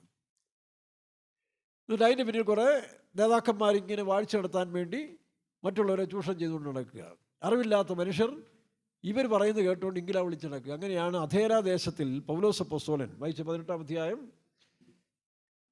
19-ാം അധ്യായത്തിൻ്റെ 23-ാം വാക്യം മുതലൊന്ന് വായിച്ചു. അപ്പോസ്തല പ്രവൃത്തി 19-20 2 ദേശാധിപതികളെ കുറിച്ച് ഞാൻ പറയും. ഒന്ന്, നമ്മുടെ ഭാഷ പറഞ്ഞ മുഖ്യമന്ത്രി, കേരളത്തിൻ്റെ അല്ലെങ്കിൽ തമിഴ്നാടിൻ്റെ മുഖ്യമന്ത്രി എന്ന് പറഞ്ഞ പോലെ അഥേന ദേശത്തിലെ ഒരു മുഖ്യമന്ത്രിയുടെ കാര്യമാണ് ഈ പറയുന്നത്. എത്ര നീതിയോടെ ആ കാര്യങ്ങൾ കൈകാര്യം ചെയ്ത് നോക്കിയേ, വായിച്ചേ. ആ കാലത്ത് ഈ മാർഗത്തെ ചൊല്ലി വലിയ കലഹമുണ്ടായി. വെള്ളി കൊണ്ട് അർത്തമീസ് ദേവിയുടെ ക്ഷേത്ര രൂപങ്ങളെ തീർക്കുന്ന ദെമേത്രിയോസ് എന്ന തട്ടാൻ തൊഴിൽക്കാർക്ക് വളരെ ലാഭം വരുത്തിവന്നു. അവൻ അവരെയും ആ വകയിൽ ഉൾപ്പെട്ട വേലക്കാരെയും കൂട്ടിവരുത്തി, പുരുഷന്മാരെ, നമ്മുടെ സമ്പാദ്യം ഈ തൊഴിൽ കൊണ്ടാകുന്നു എന്ന് നിങ്ങൾ. ഇതാ സത്യം. ഇന്നത്തെ പല രാഷ്ട്രീയ നേതാക്കന്മാരും ജനങ്ങളെ സേവിക്കാനും നന്മയ്ക്ക് വേണ്ടിയല്ല ഇവന്മാർ കിടന്ന് കുസ്തി പിടിക്കുന്നത്. പല സംഘടനകളുടെയും സമുദായങ്ങളുടെയും മതത്തിൻ്റെയും നേതാക്കന്മാർ ഇന്ന് സമൂഹത്തിൽ വിഷം തുപ്പുന്നതിൻ്റെ കാരണം ജനങ്ങൾക്ക് നന്മ ഉണ്ടാക്കുകയല്ല, ഇവരുടെ കസേരയും ഇവരുടെ ലാഭത്തിന് വേണ്ടിയാണ് ഈ പണി ചെയ്യുന്നത്. ഇത് ജനം തിരിച്ചറിയുന്നുണ്ട് ഇപ്പോൾ. എന്നാലും കുറേ പൊട്ടന്മാർ കേരളത്തിലുമുണ്ട്. മനസ്സിലാവുന്നു? ലാഭങ്ങളുടെ പിന്നാലെ പോവുകയാണ്. തിരിച്ചറിവില്ലാത്ത മനുഷ്യനെ ചതിക്കുന്ന കാലങ്ങൾ തീർന്നുകൊണ്ടിരിക്കുന്നു. അത് തിരിച്ചറിയണം. നോക്കണം സംഭവം എന്താ. ദെമോത്രിയസ് എന്ന് പറയുന്ന ഒരുത്തൻ അവിടുത്തെ ഒരു ദേവിയുടെ പേരിൽ, അർത്തമേസ് ദേവി എന്ന് പറയുന്ന ഈ അഥേന എഫെസസ് സ്ഥലങ്ങളിലുള്ളതായ ആ പ്രദേശങ്ങൾ, അതായത് ഏഷ്യ, യൂറേഷ്യ ഭാഗങ്ങളിൽ ആരാധിച്ചു വരുന്ന ഒരു അർത്തമേസ് ദേവി, ഇവരുടെ വിശ്വാസം അനുസരിച്ച് സ്വർഗത്തിൽ നിന്നൊരു വിഗ്രഹം താഴെ വീണെന്ന് പറഞ്ഞു. അങ്ങനെ വല്ലതും ഉണ്ടോ? സ്വർഗത്തിൽ നിന്ന് വിഗ്രഹമാണ് ഇട്ട് കൊടുക്കുന്നത്. ആ വിഗ്രഹത്തിൻ്റെ സൂക്ഷിപ്പുകാരിയാണ് ഈ അർത്തമീസ് ദേവി എന്നുള്ളൊരു പ്രചരണം വെച്ചുകൊണ്ട് വലിയ പ്രാർത്ഥനയും നേർച്ചയും കാഴ്ചയെല്ലാം മനുഷ്യനിങ്ങനെ ഇരിക്കുകയാണ്. അപ്പോൾ അന്ന് വിഗ്രഹങ്ങളില്ലായിരുന്നു. പിന്നെ ഇവന്മാർ ഈ അർത്തമീസ് തട്ടാനും അവൻ്റെ അനുയായികളും ചേർന്നൊരു പുതിയ കഥയുണ്ടാക്കി ജനങ്ങളെ പ്രചരിപ്പിച്ചു. പണ്ട് എടത്വാ പള്ളിയിലെ പുണ്യാളച്ചൻ ഗീവറിയസിനെ കൊല്ലത്തുനിന്ന് കട്ടോട്ട് പോയതാണെന്ന് പറഞ്ഞുകൊണ്ട് ഈ കട്ടോട്ട് പോയ പുണ്യാളച്ചനെ എടത്വാ പള്ളി കൊണ്ട് സ്ഥാപിച്ചു. കൊല്ലക്കാരെല്ലാം വർഷം തോറും എടത്വായി പുണ്യാളച്ചനെ കാണാൻ വരും കേട്ടോ. വല്യച്ഛനെ കാണാൻ അരുവത്തറ പള്ളിയിലുണ്ടൊരു പുണ്യാളച്ചൻ, നമ്മുടെ PC ജോർജിൻ്റെ വല്യച്ഛൻ. ഇങ്ങനെ മനുഷ്യനും അച്ഛന്മാരോ പുരോഹിതന്മാരെല്ലാം കൂടി ഒരു കള്ളക്കഥ ഉണ്ടാക്കി ഓരോ പുണ്യാളന്മാരെ അവിടെയെല്ലാം സ്ഥാപിക്കും. എടത്വാ പള്ളി കൊണ്ടുപോയി കൊല്ലത്തുനിന്ന് കട്ടുകൊണ്ട് വന്നതാണെന്ന് പറഞ്ഞു. കൊല്ലത്തുനിന്ന് ദൈവത്തെ കട്ടുകൊണ്ട് വന്നത് എന്ത് കളിയാന്ന് നോക്കണേ. എന്നിട്ട് ഈ കൊല്ലക്കാർ എന്ത് ചെയ്യും, ഒരു മാസം എടത്വായി വന്ന് തമ്പടിക്കും. എൻ്റെ പെങ്ങളെ എടത്വായി കെട്ടിച്ച സമയത്ത് ഞാൻ പോയി കണ്ട കാര്യമാണ് പറയുന്നത്. ഈ പാവങ്ങൾ എന്ത് ചെയ്യുന്നറിയാം, ഒരു മാസം അവിടെ കിടന്ന് ഈ പറഞ്ഞ പോലെ തീറ്റയും കുടിയും പുണ്യാളച്ചന് കാണാൻ പോയി. അതൊരു നല്ല കൊയ്ത്താണ്. നമ്മുടെ ശബരിമല സീസണിലെ കുമളിക്കാരുടെ കടക്കാർ കാശുണ്ടാക്കുന്ന പോലെ സ്പൈസസും ഏത്തയ്ക്ക കോയമ്പത്തൂരിൽ നിന്ന് വരുന്ന ചിപ്സുമൊക്കെ വിറ്റ് പാവങ്ങളെന്ത് വിചാരിച്ചുകൊണ്ട് പോവുക, ഇതെല്ലാം ഇവിടുത്തെ ഒറിജിനലാണെന്ന് വെച്ചോണ്ടാണ് വാങ്ങിച്ചുകൊണ്ട് പോകുക. നമ്മുടെ പുള്ളികളും കുറേ കടക്കാറുണ്ട് കേട്ടോ, നിങ്ങൾ എന്നോട് പണങ്ങരുത്, ദൈവം നിങ്ങൾക്ക് വേറെ വഴി തരും. അപ്പോൾ ഇങ്ങനെ ഈ ശബരിമല വരുന്ന പാവങ്ങളായ മനുഷ്യർ, തമിഴ്നാട്ടുകാരും എന്ത് ചെയ്യുന്നു, ഇവിടെ വന്ന് സ്പൈസസും വാങ്ങിച്ച്, ഈ സ്പൈസസ് എവിടുന്ന് വരുന്നതാണ് പറഞ്ഞു കഴിഞ്ഞാൽ നമ്മുടെ പിള്ളേർ സൗകര്യമായി തന്നെ എന്നോട് കൊണ്ടാക്കും. സാരമില്ല, ദൈവം നിങ്ങൾക്ക് ബിസിനസ് വേറെ തരും കേട്ടോ. എന്തെല്ലാം അന്യായങ്ങൾ കാണിച്ചിട്ട് പാവപ്പെട്ട മനുഷ്യർ ഇത് വലിയ പുണ്യവസ്തുക്കളായിട്ട് വാങ്ങിച്ചുകൊണ്ട് പോയി കൊടുക്കുകയായിരുന്നു. എന്ന് പറഞ്ഞ പോലെ എടത്വാ പള്ളിയിൽ ഈ പറഞ്ഞ പോലെ മനുഷ്യൻ തമ്പടിച്ച് കൊല്ലംകാർ വന്ന് പാവങ്ങൾ വന്ന് ഒരു മാസം കൊണ്ട് ഒരു വർഷം ഈ കടക്കാർക്ക് ലാഭം അത് മതി. ആ ലാഭം കൊണ്ടാണ് പിന്നെ ഒരു വർഷത്തെ കടക്കാരോട് എന്ത് ചെയ്യാമെന്ന് പറഞ്ഞു.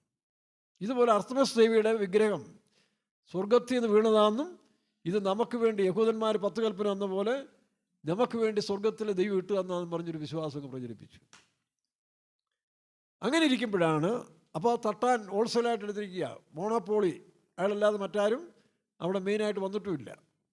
പുള്ളിയുടെ മോണോപോളിയിൽ കുറേ ആയിരങ്ങൾ തട്ടാന്മാരെ വെച്ച് പണിക്കാരെ വെച്ച് ഇങ്ങനെ വിഗ്രഹം തീർത്ത് ഇത് പ്രചരിപ്പിച്ചുകൊണ്ട് നടക്കുകയാണ്.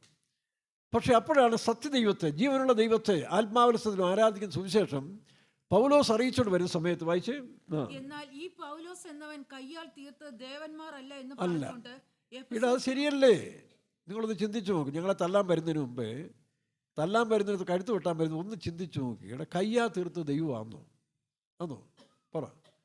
ഓരോ അമ്പലങ്ങളിൽ നിന്നും പിന്നെ പള്ളിക്കാർ പിന്നെ സ്വർണ്ണമൊന്നും ഉണ്ടാക്കത്തില്ല.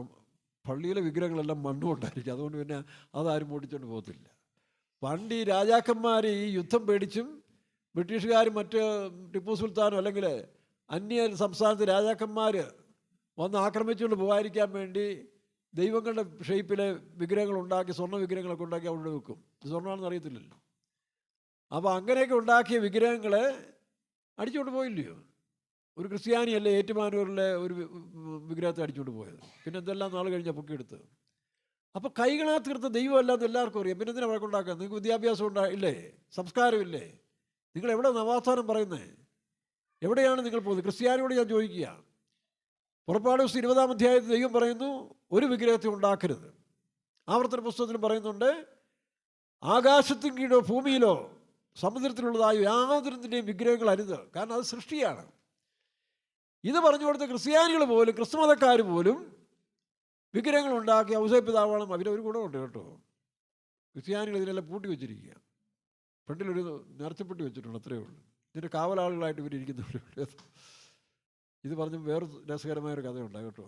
അത് കത്തോലിക്കയിലെ ബിഷപ്പ് ആൻ്റണി പടിയറ എനിക്ക് ചെറുപ്പത്തിൽ മുമ്പിൽ തൊപ്രശോ തന്ന ആളാണ്. ഈ കുർബാന തന്ന ആളാണ്. 9-ാമത്തെ വയസ്സിൽ ചേന്നങ്കിരി ഇടവകയിൽ ആൻ്റണി പടിയറ മെത്രാൻ എനിക്ക് കുർബാന തന്ന ആളാണ്.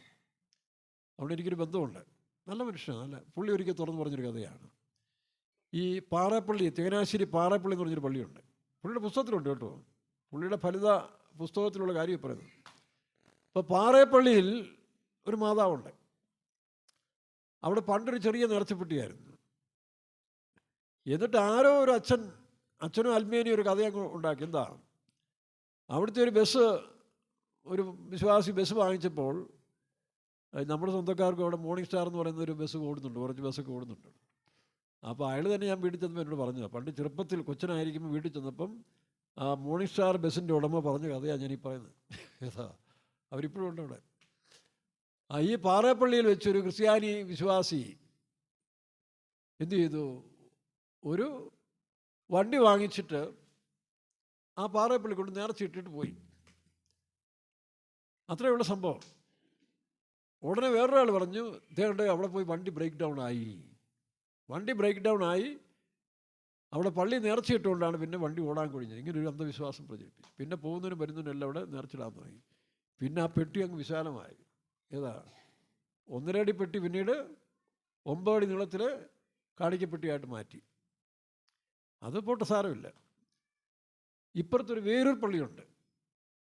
ചങ്ങനാശ്ശേരി കറുകച്ചാൽ റൂട്ടിൽ തന്നെ അടുത്തൊരു വേറൊരു പള്ളി എന്ന് പറഞ്ഞൊരു പള്ളിയുണ്ട്. 2 കിലോമീറ്ററേ ഉള്ളൂ. പാറേപ്പള്ളിയിൽ മാതാവും പിന്നെ ഇപ്പുറത്ത് ഔസപിതാവുമാണ്. ഈ പാറേപ്പള്ളിയിൽ പിന്നീട് അവർ ലെവലാക്കിയിട്ട് കയറിപ്പോവാം. ഈ നേർച്ചക്കുറ്റിയൊക്കെ താഴെയാണ്. വേരൂർ പള്ളി 2 കിലോമീറ്റർ കൂടെ പോയി കറുകച്ചാലിന് പോകുന്ന റൂട്ടിൽ വേരൂർ എന്ന് പറയുന്ന സ്ഥലത്ത് പള്ളിയിൽ സ്റ്റെപ്പ് കയറി അങ്ങ് പോകണം. അവിടെ പണ്ട് കാലത്തെ പോലെ ഈ ഒരു കുറ്റി നേർച്ചപ്പെട്ടി വെച്ചിട്ടുണ്ട്. പണ്ടൊക്കെ അങ്ങനെ അത്യാഗ്രഹമുള്ള കാലമല്ലല്ലോ. അതുകൊണ്ട് ചെറിയൊരു നേർച്ചപ്പെട്ടി വെച്ചിട്ടുണ്ട്. അവിടെ ഒരു കപ്പ്യാരുണ്ട്, പാറേപ്പള്ളിയിൽ ഒരു കപ്പ്യാരുണ്ട്. ഇത് ബിഷപ്പ് പറഞ്ഞ കഥയാണ് കേട്ടോ. എനിക്ക് മുമ്പിലത്തെ ഓപ്പറേഷൻ ഞങ്ങളുടെ മെത്രാച്ചൻ പറഞ്ഞ കഥയാണ്. അപ്പോൾ പാറേപ്പള്ളി അങ്ങ് ഭയങ്കര പ്രസിദ്ധമായി. അവിടെ 2-3 പ്രാവശ്യം കാണിക്ക വഞ്ചി അങ്ങ് നിറയും. ഈ ചിലർ നിർത്താതെ എറിഞ്ഞിട്ട് പോകുന്നതെല്ലാം ഇങ്ങനെ റോഡിലൊക്കെ വീഴും. അപ്പോൾ കപ്പ്യാർ നേർച്ചപ്പെട്ടിയിലെ കാശെല്ലാം ഇടയ്ക്ക് ഈ വടിയ കിടക്കുന്നതിൻ്റെ കുറച്ചെടുത്ത് പോക്കറ്റിലിടും. വേരൂർ പള്ളി ഔസാപിതാവിൻ്റെ പള്ളിയിൽ ഈ കപ്പ്യാരെന്ത് ചെയ്യും? അവിടെ ആരും വരുത്തുമില്ല, നേർച്ചയെടുത്തുമില്ല. എന്നാൽ രാത്രി രണ്ടുപേരും ഒന്നിച്ചാണ് വീട്ടിൽ പോകുന്നത്. അപ്പോൾ പാറപ്പള്ളിയിലെ കപ്പ്യാർ വേരൂർ പള്ളിയിലെ കപ്പ്യാരെ കണ്ടിട്ട് ഒന്നിച്ച് കള്ളുഷാപ്പിൽ കയറി കള്ളും കുടിച്ച് കപ്പ്യാർ ഉച്ചയ്ക്ക് തിന്നിട്ട് പോകും. പുള്ളിക്ക് ഇത് വലിയ ദുഃഖമായി. പുള്ളിക്കാരൻ വേരൂർ പള്ളിയിലെ ഔസപിതാവില്ലേ അപ്പൻ്റെ അടുത്ത് പോയി ഇങ്ങനെ പുള്ളി പരാതി പറയുക, പിതാവ് വടിയും കുത്തിപ്പിടിച്ച് ഇവിടെ നിന്നോ, ഭാര്യ അപ്പുറത്ത് കാശ് വാരുക. ഓക്കെ, വിഷമം കൊണ്ട് കപ്പ്യാർ പറയുകയാണ്, ഔസപിതാവിനോട് പറയാം, പിതാവ് ഇവിടെ വടിയും കുത്തിപ്പിടിച്ച് നിന്നോ, ഭാര്യ അപ്പുറത്ത് ഇഷ്ടം പോലെ കാശ് വാരുക. അപ്പം ഇങ്ങനെയാണ് മനുഷ്യൻ്റെ വിശ്വാസത്തെ ചൂഷണം ചെയ്യുന്ന കാര്യങ്ങൾ. ഓക്കെ, അവരെല്ലാം അറിയുന്നുണ്ട്. കർത്താവിൻ്റെ അമ്മയായ മറിയം, വിശുദ്ധ മറിയം, അവർ പരിശുദ്ധിയായ ജീവിച്ചു, നല്ല രീതിയിൽ ജീവിച്ച് നിത്യ സിംഹാസനത്തിലേക്ക് പോകാൻ തയ്യാറായിരിക്കുന്ന അവരെ വിറ്റുള്ള കാശുണ്ടാക്കുന്നു. ഇങ്ങനെയാണ് ഈ മതങ്ങൾ വിഗ്രഹങ്ങൾ ഉണ്ടാക്കരുതെന്ന് ബൈബിൾ പറഞ്ഞിട്ട് പോലും ക്രിസ്തു മതക്കാർ പോലും വിഗ്രഹം ഉണ്ടാക്കുന്നു. പിന്നെ വല്ലവരും പറഞ്ഞിട്ട് കാര്യമുണ്ടോ? അങ്ങനെ അസ്തമസ് ദേവിയുടെ വിഗ്രഹത്തിൽ ഉണ്ടാക്കിയ തട്ടാൻ ദെമോത്രിയസിന് ഇഷ്ടം പോലെ കാശ് കിട്ടാൻ തുടങ്ങി. അങ്ങനെ കാശ് കിട്ടിക്കൊണ്ടിരിക്കുന്ന സമയത്താണ് സത്യദൈവത്തെക്കുറിച്ച് പൗലോസ് അപ്പോസ്തലൻ ഈ അഥേന എന്ന് പറയുന്ന സ്ഥലത്ത്, ഈ അഥേന എന്ന് പറയുന്ന സ്ഥലം എവിടെയെന്നറിയാമോ? പൗലോസ് അപ്പോസ്തലൻ മിഷണറി യാത്ര നമുക്ക് നോക്കുമ്പോൾ മാക്സിമം എത്തിയത് ഇറ്റാലി, റോമിലാണ്. റോം എന്ന് പറയുന്നത് യൂറോപ്പിൻ്റെ അതിർത്തിയാണ്. യൂറോപ്പിൻ്റെ അങ്ങേ അതിർത്തിയിലാണ്. അവിടം വരെയും പൗലോസ് സുവിശേഷം അറിയിക്കാൻ പോയി. അപ്പോൾ റോം, ഇറ്റലി, പിന്നെ ഇങ്ങോട്ട് വരും തെസ്സലോനിക്ക, അങ്ങനെ കുറേ ബെറോവ സ്ഥലങ്ങൾ, ഇവിടെ എല്ലാം പൗലോസ് അങ്ങനെ അറിയിച്ചിട്ട് വന്നു. അതിൻ്റെ ഇപ്പുറത്താണ് തുർക്കി. ആ തുർക്കി പ്രദേശങ്ങളാണ് മാസിഡോണിയ. ഇതെല്ലാം യൂറോപ്പിൽ ചേർന്ന് കിടക്കുന്ന സ്ഥലങ്ങളാണ്, യൂറോപ്പ് ഏഷ്യയും. അപ്പോൾ ആ മാസിഡോണിയ പ്രദേശങ്ങളിൽ അവിടെ സുവിശേഷം അറിയിച്ചിട്ട് വന്ന് പിന്നീട് ഇങ്ങോട്ട് വരുമ്പോൾ എഫസോസ്, ഗലാത്യ, പമ്പുല്യ, പിന്നെ അവിടുന്നാണ് പിന്നെ തുടക്കം ഇവിടുന്നാണ്. യെരുശലേം വിട്ട് തൻ്റെ യാത്രയുടെ ആരംഭം അന്ത്യോക്യ എന്ന് പറയുന്ന തുറമുഖ പട്ടണമാണ്. പൗലോസിൻ്റെ യാത്ര അന്ത്യോക്യ തുറമുഖ പട്ടണം, പിന്നെ കൈസറിയ, യെരുശലേമിന് തൊട്ടടുത്ത സ്ഥലമാണ് കൈസറിയ, അത് തുറമുഖമാണ്. അപ്പോൾ കൈസറിയ എന്നാണ് താൻ ആദ്യം യാത്ര ചെയ്തത്. പിന്നീട് അന്ത്യോക്യയിൽ നിന്ന് അന്ത്യോക്യ, കൈസറിയ, സോർ എന്ന് പറയുന്ന രാജ്യം, ഇതെല്ലാം അന്നത്തെ തുറമുഖ പട്ടണമാണ്. അവിടുന്നാണ് പൗലോസ് കപ്പൽ കയറി ഈ പറഞ്ഞ ഏഷ്യയിലേക്ക് പോയി പല രാജ്യങ്ങൾ സന്ദർശിച്ച് അവസാനം ഈ മാസിഡോണിയ, ഗ്രീസും മാസിഡോണിയ, ഇതെല്ലാം ഈ പറഞ്ഞ യൂറോപ്പിനുള്ളിൻ്റെ അവസാനത്തിൽ കിടക്കുന്ന സ്ഥലങ്ങളാണ്. ലാസ്റ്റ് താൻ റോമിൽ വരെയും സുവിശേഷം അറിയിച്ചു. അപ്പോൾ ചെല്ലുന്ന സ്ഥലത്തെല്ലാം മനുഷ്യർ ഈ പറഞ്ഞ പോലെ പല അന്ധവിശ്വാസങ്ങൾക്ക്, അല്ലെങ്കിൽ അന്ധവിശ്വാസം എന്ന് പറഞ്ഞാൽ അവരുടെ കുറ്റമല്ലല്ലോ, ആ കാലത്തിൽ അവരൊക്കെ വിശ്വസിച്ചു. പക്ഷേ സത്യദൈവത്തെക്കുറിച്ചും ആത്മാവിശ്വസിനെ ആരാധിക്കുന്ന കാര്യം പറഞ്ഞപ്പോൾ ജനങ്ങളെക്കാൾ ഒരു കച്ചവടം നടത്തുന്നവരാണ് ഇതിൻ്റെ പിന്നിൽ. രാഷ്ട്രീയ കച്ചവടം, അല്ലാതെ ദൈവത്തോടുള്ള സ്നേഹം കൊണ്ടല്ല, ജനം നന്നാകുന്നതിൻ്റെ അല്ല, അവരുടെ ലാഭം പോയി പോകും. വായിച്ച് ദെമോത്രിയോസ്. എന്നാൽ ഈ പൗലോസ് എന്നവൻ കയ്യാൽ തീർത്തത് ദേവന്മാരല്ല എന്ന് പറഞ്ഞുകൊണ്ട് എഫെസോസിൽ മാത്രമല്ല മിക്കവാറും ആസിയയിലൊക്കെയും വളരെ ജനങ്ങളെ സമ്മതിപ്പിച്ച് മറിച്ചു കളഞ്ഞു എന്ന് നിങ്ങൾ കണ്ടും കേട്ടും ഇരിക്കുന്നു. പിന്നെ അതിനാൽ നമ്മുടെ ഈ കാര്യം ആക്ഷേപത്തിലാകുവാൻ അടുത്തിരിക്കുകയല്ലാതെ അർത്തമിസ് ദേവിയുടെ ക്ഷേത്രം ഏതുമില്ല എന്ന് വരികയും സത്യം വരുമ്പോൾ വ്യാജം പൊളിഞ്ഞു പോകും. അപ്പം ഈ പ്രചരണം ഇപ്പോൾ അർത്തമിസ് ദെമോത്രിയസ് നടത്തുന്നതിൻ്റെ കാരണം ഈ ദൈവങ്ങളോടുള്ള പ്രീതി കൊണ്ടല്ല, തൻ്റെ ലാഭം പോയി പോകും. മനുഷ്യൻ സത്യം അറിഞ്ഞു കഴിഞ്ഞാൽ ആഭിചാരം, മന്ത്രം, കൂടോത്രം, അല്ലെങ്കിൽ ഈ പറഞ്ഞ പോലെ കള്ളപൂജാരികൾ, കള്ളപ്രവാചകന്മാർ, കള്ളപുരോഹിതന്മാർ, ഇവരുടെ എല്ലാം പണി പോകും. അതുകൊണ്ടാണ് സമൂഹത്തെ കള്ള രാഷ്ട്രീയക്കാർ, കള്ളമന്ത്രിമാർ, കള്ള നേതാക്കന്മാർ, ഇവന്മാരെല്ലാം പണിയെടുത്ത് വീട്ടിൽ പോയിരിക്കേണ്ടി വരും. അതുകൊണ്ടാണ് പാവപ്പെട്ട മനുഷ്യരെ, ഇഗ്നോറൻ്റായ മനുഷ്യരെ ഈ മതവും രാഷ്ട്രീയവും പറഞ്ഞ് മനുഷ്യനെ ഇളക്കുന്നത്. ഇന്നും കുറേ ബോധവാന്മാരായി വരികയല്ലേ, അത് മാറും. അടുത്ത വായിക്കാം. അവർ ഇത് കേട്ട് ക്രോധം നിറഞ്ഞവരായി എഫെസ്യരുടെ അർത്തമിസ് ദേവി എന്ന് ആർത്തു. പട്ടണം മുഴുവനും കലഹം കൊണ്ട് നിറഞ്ഞു. നോക്കണം, പൗലോസ് എതിരായിട്ടൊന്നും പറഞ്ഞില്ല. പൗലോസ് ജീവനുള്ള ദൈവത്തിൻ്റെ സുവിശേഷം അറിയിച്ചപ്പോൾ ഈ പറഞ്ഞ പാർട്ടികളാണ് ജനങ്ങളെ എതിർക്കാൻ തുടങ്ങി, ജനങ്ങളെ ഇളക്കി വിട്ടത്. കാരണം ജനം ഒരുപക്ഷെ ഇത് കേട്ട് സത്യദൈവത്തിലേക്ക് തിരിഞ്ഞേനെ. പക്ഷെ ഇവരുടെ ലാഭത്തിന് വേണ്ടി അവരെന്ത് ചെയ്തു? ഇവരെ ഇളക്കി വിടാൻ തുടങ്ങി. അപ്പോൾ ആ ദേശത്തിലെ ഗില്ലിയോ എന്ന് പറഞ്ഞ അധിപൻ, വായിച്ച് 25-ാം വാക്യം വായിച്ച്, 19-25 അത് 28 വായിച്ച്. അവർ പൗലോസിന്റെ കൂട്ടുയാത്രക്കാരായ ഗായോസ്, അരിസ്ത്രക്കോസ് എന്ന മക്കതോന്യരെ പിടിച്ചുകൊണ്ട് രംഗസ്ഥലത്തേക്ക് ഒരുമനപ്പെട്ട് പാഞ്ഞു ചെന്നു. പാഞ്ഞു നോക്കണം, മനുഷ്യൻ്റെ വെറി നോക്കി. ഈ ആവശ്യമില്ലാത്ത മതവെറികൾ, രാഷ്ട്രീയ വെറികൾ മനുഷ്യനിങ്ങനെ ഇഞ്ചക്ഷൻ ചെയ്ത് ടീച്ചിങ് കൊടുത്ത് അവരെ വഷളാക്കിയല്ലേ. മതങ്ങൾ ചെയ്യുന്നതല്ലേ, രാഷ്ട്രീയം ചെയ്യുന്നതല്ലേ. ഇത് തിരിച്ചറിയണം പ്രിയരെ. ഇവരുടെ ഈ നേതാക്കന്മാർ പലരും അവരുടെ ലാഭത്തിന് വേണ്ടി ചെയ്ത പണികളാണ്. ഇത് ജനങ്ങൾ തിരിച്ചറിയാതിരിക്കാൻ വേണ്ടി അവർക്ക് വിദ്യാഭ്യാസം വേണ്ട, സംസ്കാരം വേണ്ട, അവരെന്നും അടിമകളായി കഴിഞ്ഞു കൂടണം. ഇന്ത്യയിലെയും ഒരു കൂട്ടർ അതിനുവേണ്ടിയാണ് നിൽക്കുന്നത്. കേരളത്തിൽ പിന്നെ അത്രത്തോളം സക്സസ് ആകുന്നില്ല, കാരണം കേരളത്തിലെ ജനങ്ങൾ കുറച്ചുകൂടെ തിരിച്ചറിവുള്ളവരാണ്. എന്നാലും കണ്ടില്ലേ, ജാതി മതം പറയുമ്പോൾ ഒരു കൂട്ടം ഇളകുക, ആവശ്യമില്ലാത്തതിൻ്റെ കാര്യത്തിന് വേണ്ടി മനുഷ്യളകും നമുക്ക് കാണാൻ കഴിയുന്നുണ്ട്. താട്ട് വായിക്കാം. പൗലോസ് ജനസമൂഹത്തിൽ ചെല്ലുവാൻ ഭാവിച്ചാറെ ശിഷ്യന്മാർ അവനെ വിട്ടില്ല. ആസ്യാധിപന്മാരിൽ ചിലർ അവന്റെ സ്നേഹിതന്മാർ ആകയാൽ രംഗസ്ഥലത്ത് ചെന്നു പോകരുത് എന്ന് അവരും അവന്റെ അടുക്കൽ ആളയച്ചു അപേക്ഷിച്ചു. ജനസംഘം കലക്കത്തിലായി മിക്കവരും തങ്ങൾ വന്നുകൂടിയ സംഗതി എന്തെന്ന് അറിയാകിയാൽ ചിലർ ഇങ്ങനെയും ചിലർ അങ്ങനെയും ആർത്തു. നോക്കണം, ഒരു കൂട്ടർ എന്ത് ചെയ്യുന്നു, ഈ ബഹളം കാണുമ്പോൾ ഇളക്കം ഭയങ്കര സ്പിരിറ്റ് കയറും. ചുമ്മാ കിടന്ന് ബഹളമുണ്ട്, എന്തോ കാര്യമൊന്നും അറിയത്തില്ല. ഇതെല്ലാം കഴിയുമ്പോഴാണ് കാര്യം അന്വേഷിക്കുന്നത്. അങ്ങനെ ഒരു കൂട്ടർ വേറെ ഉണ്ട്. അതെല്ലാ കാലത്തും ഉണ്ട്. ഇത് ഇന്നത്തെ കാലം മാത്രമല്ല, എല്ലാ കാലത്തും ഇതേ സ്പിരിറ്റുകൾ വർക്ക് ചെയ്യുന്നുണ്ട്. വായിക്കാം. യഹൂദന്മാർ മുൻപോട്ട് ഉന്തിക്കൊണ്ടുവന്ന അലക്സാണ്ടറിന്റെ പുരുഷാരത്തിൽ ചിലർ സംസാരിപ്പാൻ. അലക്സാണ്ടർ ആരാ? ആ പഞ്ചായത്തിൻ്റെ ഒരു മെമ്പർ, അല്ലെങ്കിൽ മുനിസിപ്പാലിറ്റിയുടെ ഒരു പ്രധാനപ്പെട്ട ആളാണ്. അപ്പോൾ അയാളെ മുന്നിൽ കൊണ്ടുവന്ന് വിഷയം പറയാൻ പറഞ്ഞു, അല്ലെങ്കിൽ ഇതിനെതിരായിട്ട് പറയാൻ പറഞ്ഞപ്പോൾ അയാൾ യഹൂദനാണ്. ഉടനെ ജാതി കയറി പിടിച്ചു. നോക്കണം, പിന്നെ യഹൂദനാണ്, നമ്മുടെ പാർട്ടിയല്ല. അവിടെ കൈവെക്കാൻ തുടങ്ങി. വായിക്കാം. അലക്സാണ്ടർ ആംഗ്യം കാട്ടി ജനസമൂഹത്തോട് പ്രതിവാദിപ്പാൻ ഭാവിച്ചു. എന്നാൽ അവൻ യഹൂദൻ എന്ന് അറിഞ്ഞപ്പോൾ എഫീസരുടെ ആർത്തമിസ് മഹാദേവി എന്ന് എല്ലാവരും കൂടി, കാരണം യഹൂദന്മാർ വിഗ്രഹങ്ങളെ സേവിക്കത്തില്ല. യഹൂദന്മാർ അന്യദൈവങ്ങളെ, വിഗ്രഹങ്ങളെ, ഏകസത്യ ദൈവത്തെ ആരാധിക്കുന്നവരാണെന്നുള്ള അറിവുള്ളതുകൊണ്ട് ആ അറിവിലാണ്, അവർ കുറ്റം ചെയ്തിട്ടല്ല. നോക്കണം, ഉടനെ അതിന് ബഹളം ഉണ്ടാക്കാൻ തുടങ്ങി. പിന്നെ എല്ലാവരും കൂടി 2 മണി നേരത്തോളം ഏക ശബ്ദത്തോടെ ആർത്തുകൊണ്ടിരുന്നു. പിന്നെ പട്ടണമേനവൻ, നമ്മൾ ആത്മാവിൽ 10 മിനിറ്റ് ആരാധിച്ചാൽ ഇവന്മാർ കംപ്ലൈൻ്റ് ആണ്. പ്രശാന്തോ, നമ്മളൊക്കെ ആത്മാവിനൊന്ന് ആരാധിച്ച് സന്തോഷിച്ചാൽ ആർക്കും ദോഷമില്ലാതെ ആരാധിച്ചാൽ ഒരു കുഴപ്പമില്ല. ഇത് 2 മണിക്കൂർ കിടന്ന്, ഇത് ക്ലബ്ബിൽ കിടന്ന്, റിസോർട്ടിൽ കിടന്ന്, അവിടെ കിടന്ന് ഇവിടെ കിടന്ന് വെള്ളം ഉണ്ടാക്കി രാത്രി മുഴുവൻ വെള്ളം ഉണ്ടാക്കിയാൽ ഒരു കുഴപ്പമില്ല. ഇങ്ങനെയുള്ളതായ വേർകൃത്യങ്ങൾ ആണല്ലോ പടം നടക്കുന്നത്. വായിച്ചേ. പിന്നെ പട്ടണമേനവൻ പുരുഷാരത്തെ അമർത്തി പറഞ്ഞത്, എഫീസ് പുരുഷന്മാരെ നോക്കണം, ഈ പട്ടണം മേൽ തന്നെ അതിൻ്റെ വ്യാഖ്യാനം എന്ന് പറഞ്ഞാൽ മുനിസിപ്പൽ ചെയർമാൻ എന്നാണ് കേട്ടോ. ആ ദേശത്തിലെ മുനിസിപ്പൽ ചെയർമാൻ നോക്കണം, യോഗ്യനായൊരു മനുഷ്യനാണ്. അയാൾ മുന്നോട്ട് വന്ന്, അയാൾക്ക് ജാതിയില്ല, മതവുമില്ല, അന്യ ആരാധന ഇല്ലാത്തൊരു നേർമ്മയുള്ളൊരു ഭരണാധികാരിയാണ്. ആ ഭരണാധികാരി വന്ന് എന്ത് ചെയ്തു? വായിച്ചേ. എഫീസ് പുരുഷന്മാരെ, എഫെസോസ് പട്ടണം അർത്തമിസ് മഹാദേവിക്കും ദോവിൽ നിന്ന് വീണ ബിംബത്തിനും ക്ഷേത്രപാലക എന്നറിയാത്ത മനുഷ്യനാർ.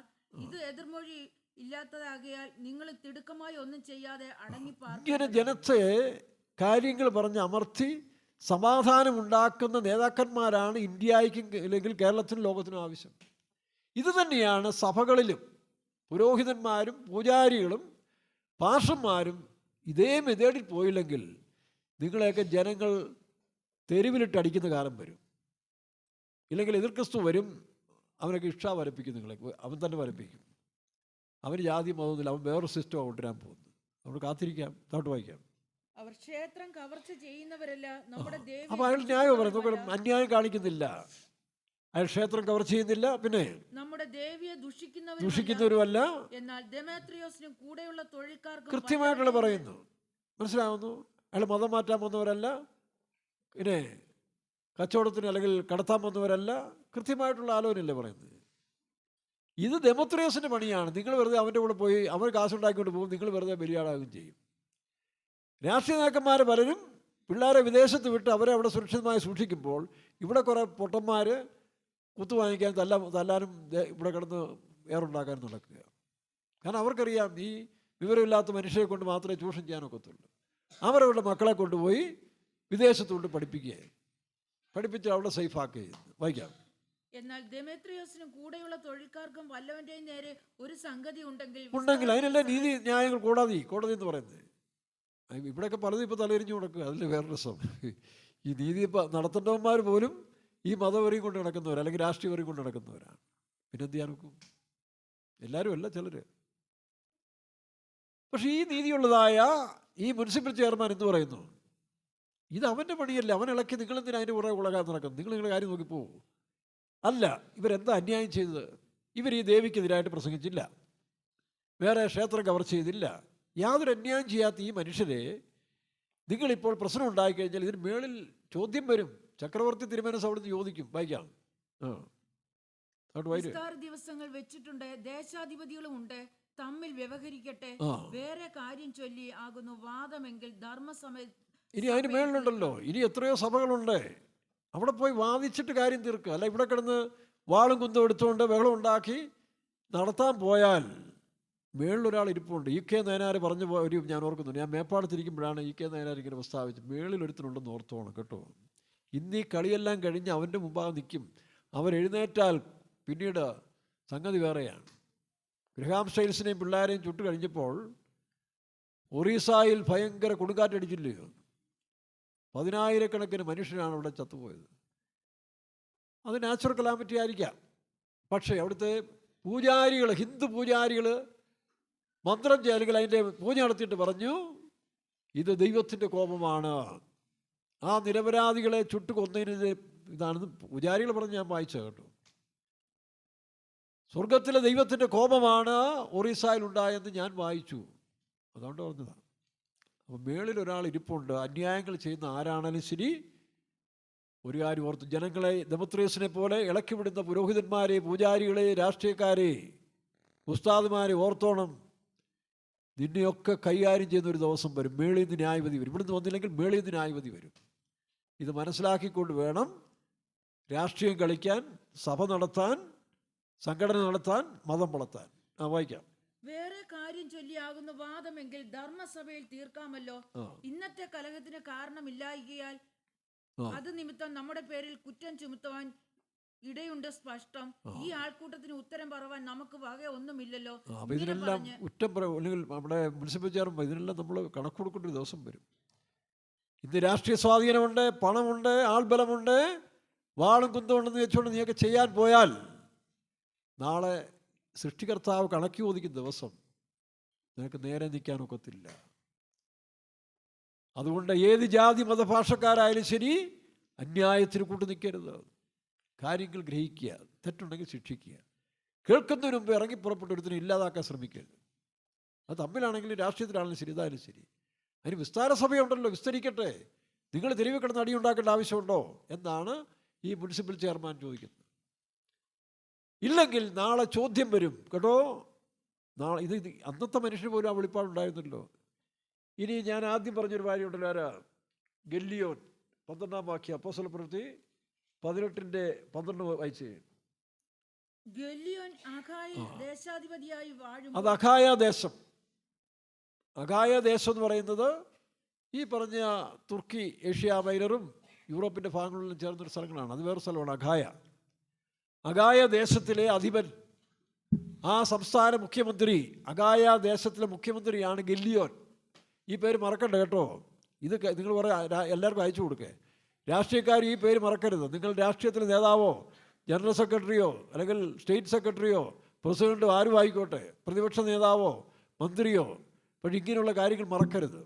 ലാസ്റ്റ് ചോദ്യം വരുന്നൊരു ദിവസമുണ്ട്, കണക്ക് കൊടുക്കേണ്ടൊരു ദിവസം വരും. ആ കണക്ക് കൊടുക്കുമ്പോൾ നിൻ്റെ ചങ്കടന്ന് പിടയ്ക്കാനിടയാകരുത്. അത് മത നേതാക്കന്മാരും രാഷ്ട്രീയ നേതാക്കന്മാരും. വായിക്കാം. ഗല്ലിയോൻ അഖായയിൽ ദേശാധിപതിയായി വാഴുമ്പോൾ യഹൂദന്മാർ പൗലോസിന്റെ നേരെ ഒരുമനപ്പെട്ട് എഴുന്നേറ്റു. അവനെ ന്യായാസനത്തിന്റെ മുൻപാകെ കൊണ്ടുചെന്നു, ഇവൻ ന്യായപ്രമാണത്തിന് വിരോധമായി ദൈവത്തെ ഭജിപ്പാൻ മനുഷ്യരെ സമ്മതിപ്പിക്കുന്നു എന്ന് പറഞ്ഞു. പൗലോസ് വായി തുറപ്പാൻ ഭാവിക്കുമ്പോൾ ഗല്ലിയോൻ യഹൂദന്മാരോട്, ഇത് ആരാ? പുറജാതികളായ മനുഷ്യരല്ല, അന്യജാതിക്കാരല്ല, യഹൂദന്മാർ. നോക്കണം, വിഗ്രഹങ്ങൾ ഇവിടെ വിഗ്രഹമല്ല വിഷയം. ഈ ന്യായപ്രമാണത്തിൽ നിന്നൊരു സത്യദൈവത്തെ ആത്മാവിന് സത്യത്തിൽ ആരാധിക്കണം. യേശുക്രിസ്തുവാണ് ദൈവപുത്രൻ. അവൻ കാണിച്ചെന്ന് ആത്മാവിൽ ആരാധിക്കുന്ന ആരാധനയെപ്പറ്റി പൗലോസ് പ്രസംഗിച്ചപ്പോൾ ഇവിടെ ഇതാ വേറൊരു കൂട്ടർ. അതാരാ? യഹൂദന്മാർ തന്നെ, ക്രിസ്ത്യാനികൾ തന്നെ, ക്രിസ്തുമതക്കാർ തന്നെ ഒരു കാലത്തിൽ ഈ പെന്തിക്കോസ്റ്റ് ആരാധനയെ എതിർത്തവരില്ലേ? എന്നെ വീട്ടിൽ നിന്ന് ഇറക്കി വിട്ടതില്ലേ? അങ്ങനെ എത്രയോ പേരെ. അത് ഹിന്ദുക്കളല്ലല്ലോ, ക്രിസ്തുമതക്കാരാണ്. അവർക്ക് അറിയത്തില്ല, അതുകൊണ്ടാണ് കേട്ടോ, അറിയാതെയാണ്. പിന്നീട് എൻ്റെ അപ്പനുമൊക്കെ വിശ്വാസി വന്നു, കണ്ണു തുറന്നപ്പോൾ. വായിക്കാം. യഹൂദന്മാരെ വല്ല അന്യായമോ വല്ലാത്ത പാതകമോ ആയിരുന്നെങ്കിൽ ഞാൻ ക്ഷമയോടെ നിങ്ങളുടെ സങ്കടം കേൾക്കുമായിരുന്നു. നോക്കണം, ഗില്യോൻ എന്താ പറഞ്ഞേ? നിഷ്പക്ഷമായിട്ട് അവൻ പറയുകയായിരുന്നു, നിങ്ങൾ പറയുന്നതിൽ എന്തെങ്കിലും കഴമ്പുണ്ടേ? എടോ, സത്യദൈവത്തെ ആരാധിക്കണം, നീതിയുള്ളവനായ യേശു ക്രിസ്തുവിനെ നിങ്ങൾ വിശ്വസിക്കണമെന്ന് പറഞ്ഞാൽ തന്നെ തെറ്റ്. നിനക്ക് മനസ്സുണ്ടെങ്കിൽ വിശ്വസിച്ചാൽ മതി, ഇല്ല നിൻ്റെ പാട്ടിന് പോകും എന്നാണ് നേതാവ് പറയുന്നത്. അല്ലാതെ ഇളക്കി വിട്ടുകൊണ്ട് ജനങ്ങളെ പ്രശ്നമുണ്ടാക്കി കൊണ്ടുപോകുന്ന നേതാക്കന്മാരാണ് ഇന്ന് നമ്മുടെ ചുറ്റിൽ കാണുന്നത്. ഇല്ലാത്ത വിഷയത്തിന് ഇളക്കി പെരുപ്പ് ഉണ്ടാക്കി അവനവൻ്റെ പാർട്ടിക്ക് ലാഭം ഉണ്ടാക്കണം. അടുത്ത ഇലക്ഷന് ഒരു 10 പേരെ കൂട്ടിയിട്ട് പിന്നെ കസേരയിൽ കയറി ഇരുന്നുകൊണ്ട് ജനത്തിന് അന്യായം കാണിക്കണം. ഇതല്ലേ കാട്ടായങ്ങൾ? വായിക്കാം. വചനത്തെയും നാമങ്ങളെയും നിങ്ങളുടെ ന്യായപ്രമാണത്തെയും സംബന്ധിച്ചുള്ള തർക്ക സംഗതികൾ എങ്കിലോ നിങ്ങൾ തന്നെ നോക്കിക്കൊള്ളുവിൻ. ഈ വകയ്ക്ക് ന്യായാധിപതി. ഇനി മതവും രാഷ്ട്രീയവും കൂട്ടിക്കുഴയ്ക്കരുത്. മതത്തെ മതത്തിൻ്റെ പേര് വിട്ടിട്ട് പറയണം അത് നിങ്ങൾ കൈകാര്യം. ഇവിടെ ചെയ്യാത്തതിനെല്ലാം ഗവൺമെൻറ് ശിക്ഷിക്കണം. അപ്പോൾ ഒരു പക്ഷത്തേക്ക് പോകരുത്. മനസ്സിലാവുന്നു? ഇത് ചുമ്മാ ആവശ്യമില്ലാത്ത കാര്യങ്ങൾ ഇളക്കി പെരുമ്പി രാഷ്ട്രത്തിലെ സമാധാനം കെടുത്തുന്നതിനെയൊക്കെ പൊക്കണം. അടുത്ത് വായിക്കാം. ഈ വകയ്ക്ക് ന്യായാധിപതിയാകുവാൻ എനിക്ക് മനസ്സില്ല. നിൻ്റെയൊക്കെ തോന്നിവാസത്തിനും നിൻ്റെയൊക്കെ ന്യായമില്ലാത്ത കാര്യത്തിനും ന്യായാധിപതി എനിക്ക് മനസ്സില്ലെന്ന് ഈ സംസ്ഥാനത്തെ മുഖ്യമന്ത്രിമാരും നേതാക്കന്മാരും ബിഷപ്പുമാരും ഒക്കെ പറയണം. വലിയ ഭാഷന്മാരും ഒക്കെ പറയണം. ആവശ്യമില്ലാത്തതിന് കൂട്ടു നിൽക്കാൻ എനിക്ക് മനസ്സില്ല. ഗില്യോനെ പോലെയുള്ളതായ ചങ്കൂറ്റം നേതാക്കന്മാർക്കുണ്ടായെങ്കിൽ മാത്രമേ രാജ്യം നന്നാകത്തുള്ളൂ. വായിക്കാം. അവരെ ന്യായാസനത്തെങ്കിൽ നിന്നും പുറത്താക്കി എല്ലാവരും പള്ളി പ്രമാണിയായ സെസ്തോനോസിനെ പിടിച്ച് എന്നിട്ട് ആ വൈരാഗ്യത്തിന് എന്ത് ചെയ്തു? ഈ വൈരാഗ്യത്തിന് ഇവരെ പ്രസംഗിക്കാൻ അനുവദിച്ചെന്ന് വെച്ചുകൊണ്ട് പള്ളിപ്രമാണിയായ എല്ലാവരും പള്ളി പ്രമാണിയായ സോസ്താനോസിനെ പിടിച്ച് ന്യായാസനത്തിന്റെ മുമ്പിൽ വെച്ച് അടിച്ചു. എന്തിനാ? ഗില്യോന് ഇടപെടണം. പക്ഷെ ഇതൊന്നും കണ്ടിട്ട് ഗില്യോൻ ഇളകില്ല. വായിക്കാം. ഒന്നും തന്നെ ഗില്യോൻ കൂട്ടാക്കിയില്ല. അപ്പൊ രണ്ടുപേരുടെ ഓർമ്മയിരിക്കണം. ഒന്ന് അഥേനാദേശത്തെ, അഥേനയാണോ ആ മുനിസിപ്പൽ ചെയർമാൻ, അഗായ ദേശത്തിലെ ഗില്ലിയോൻ.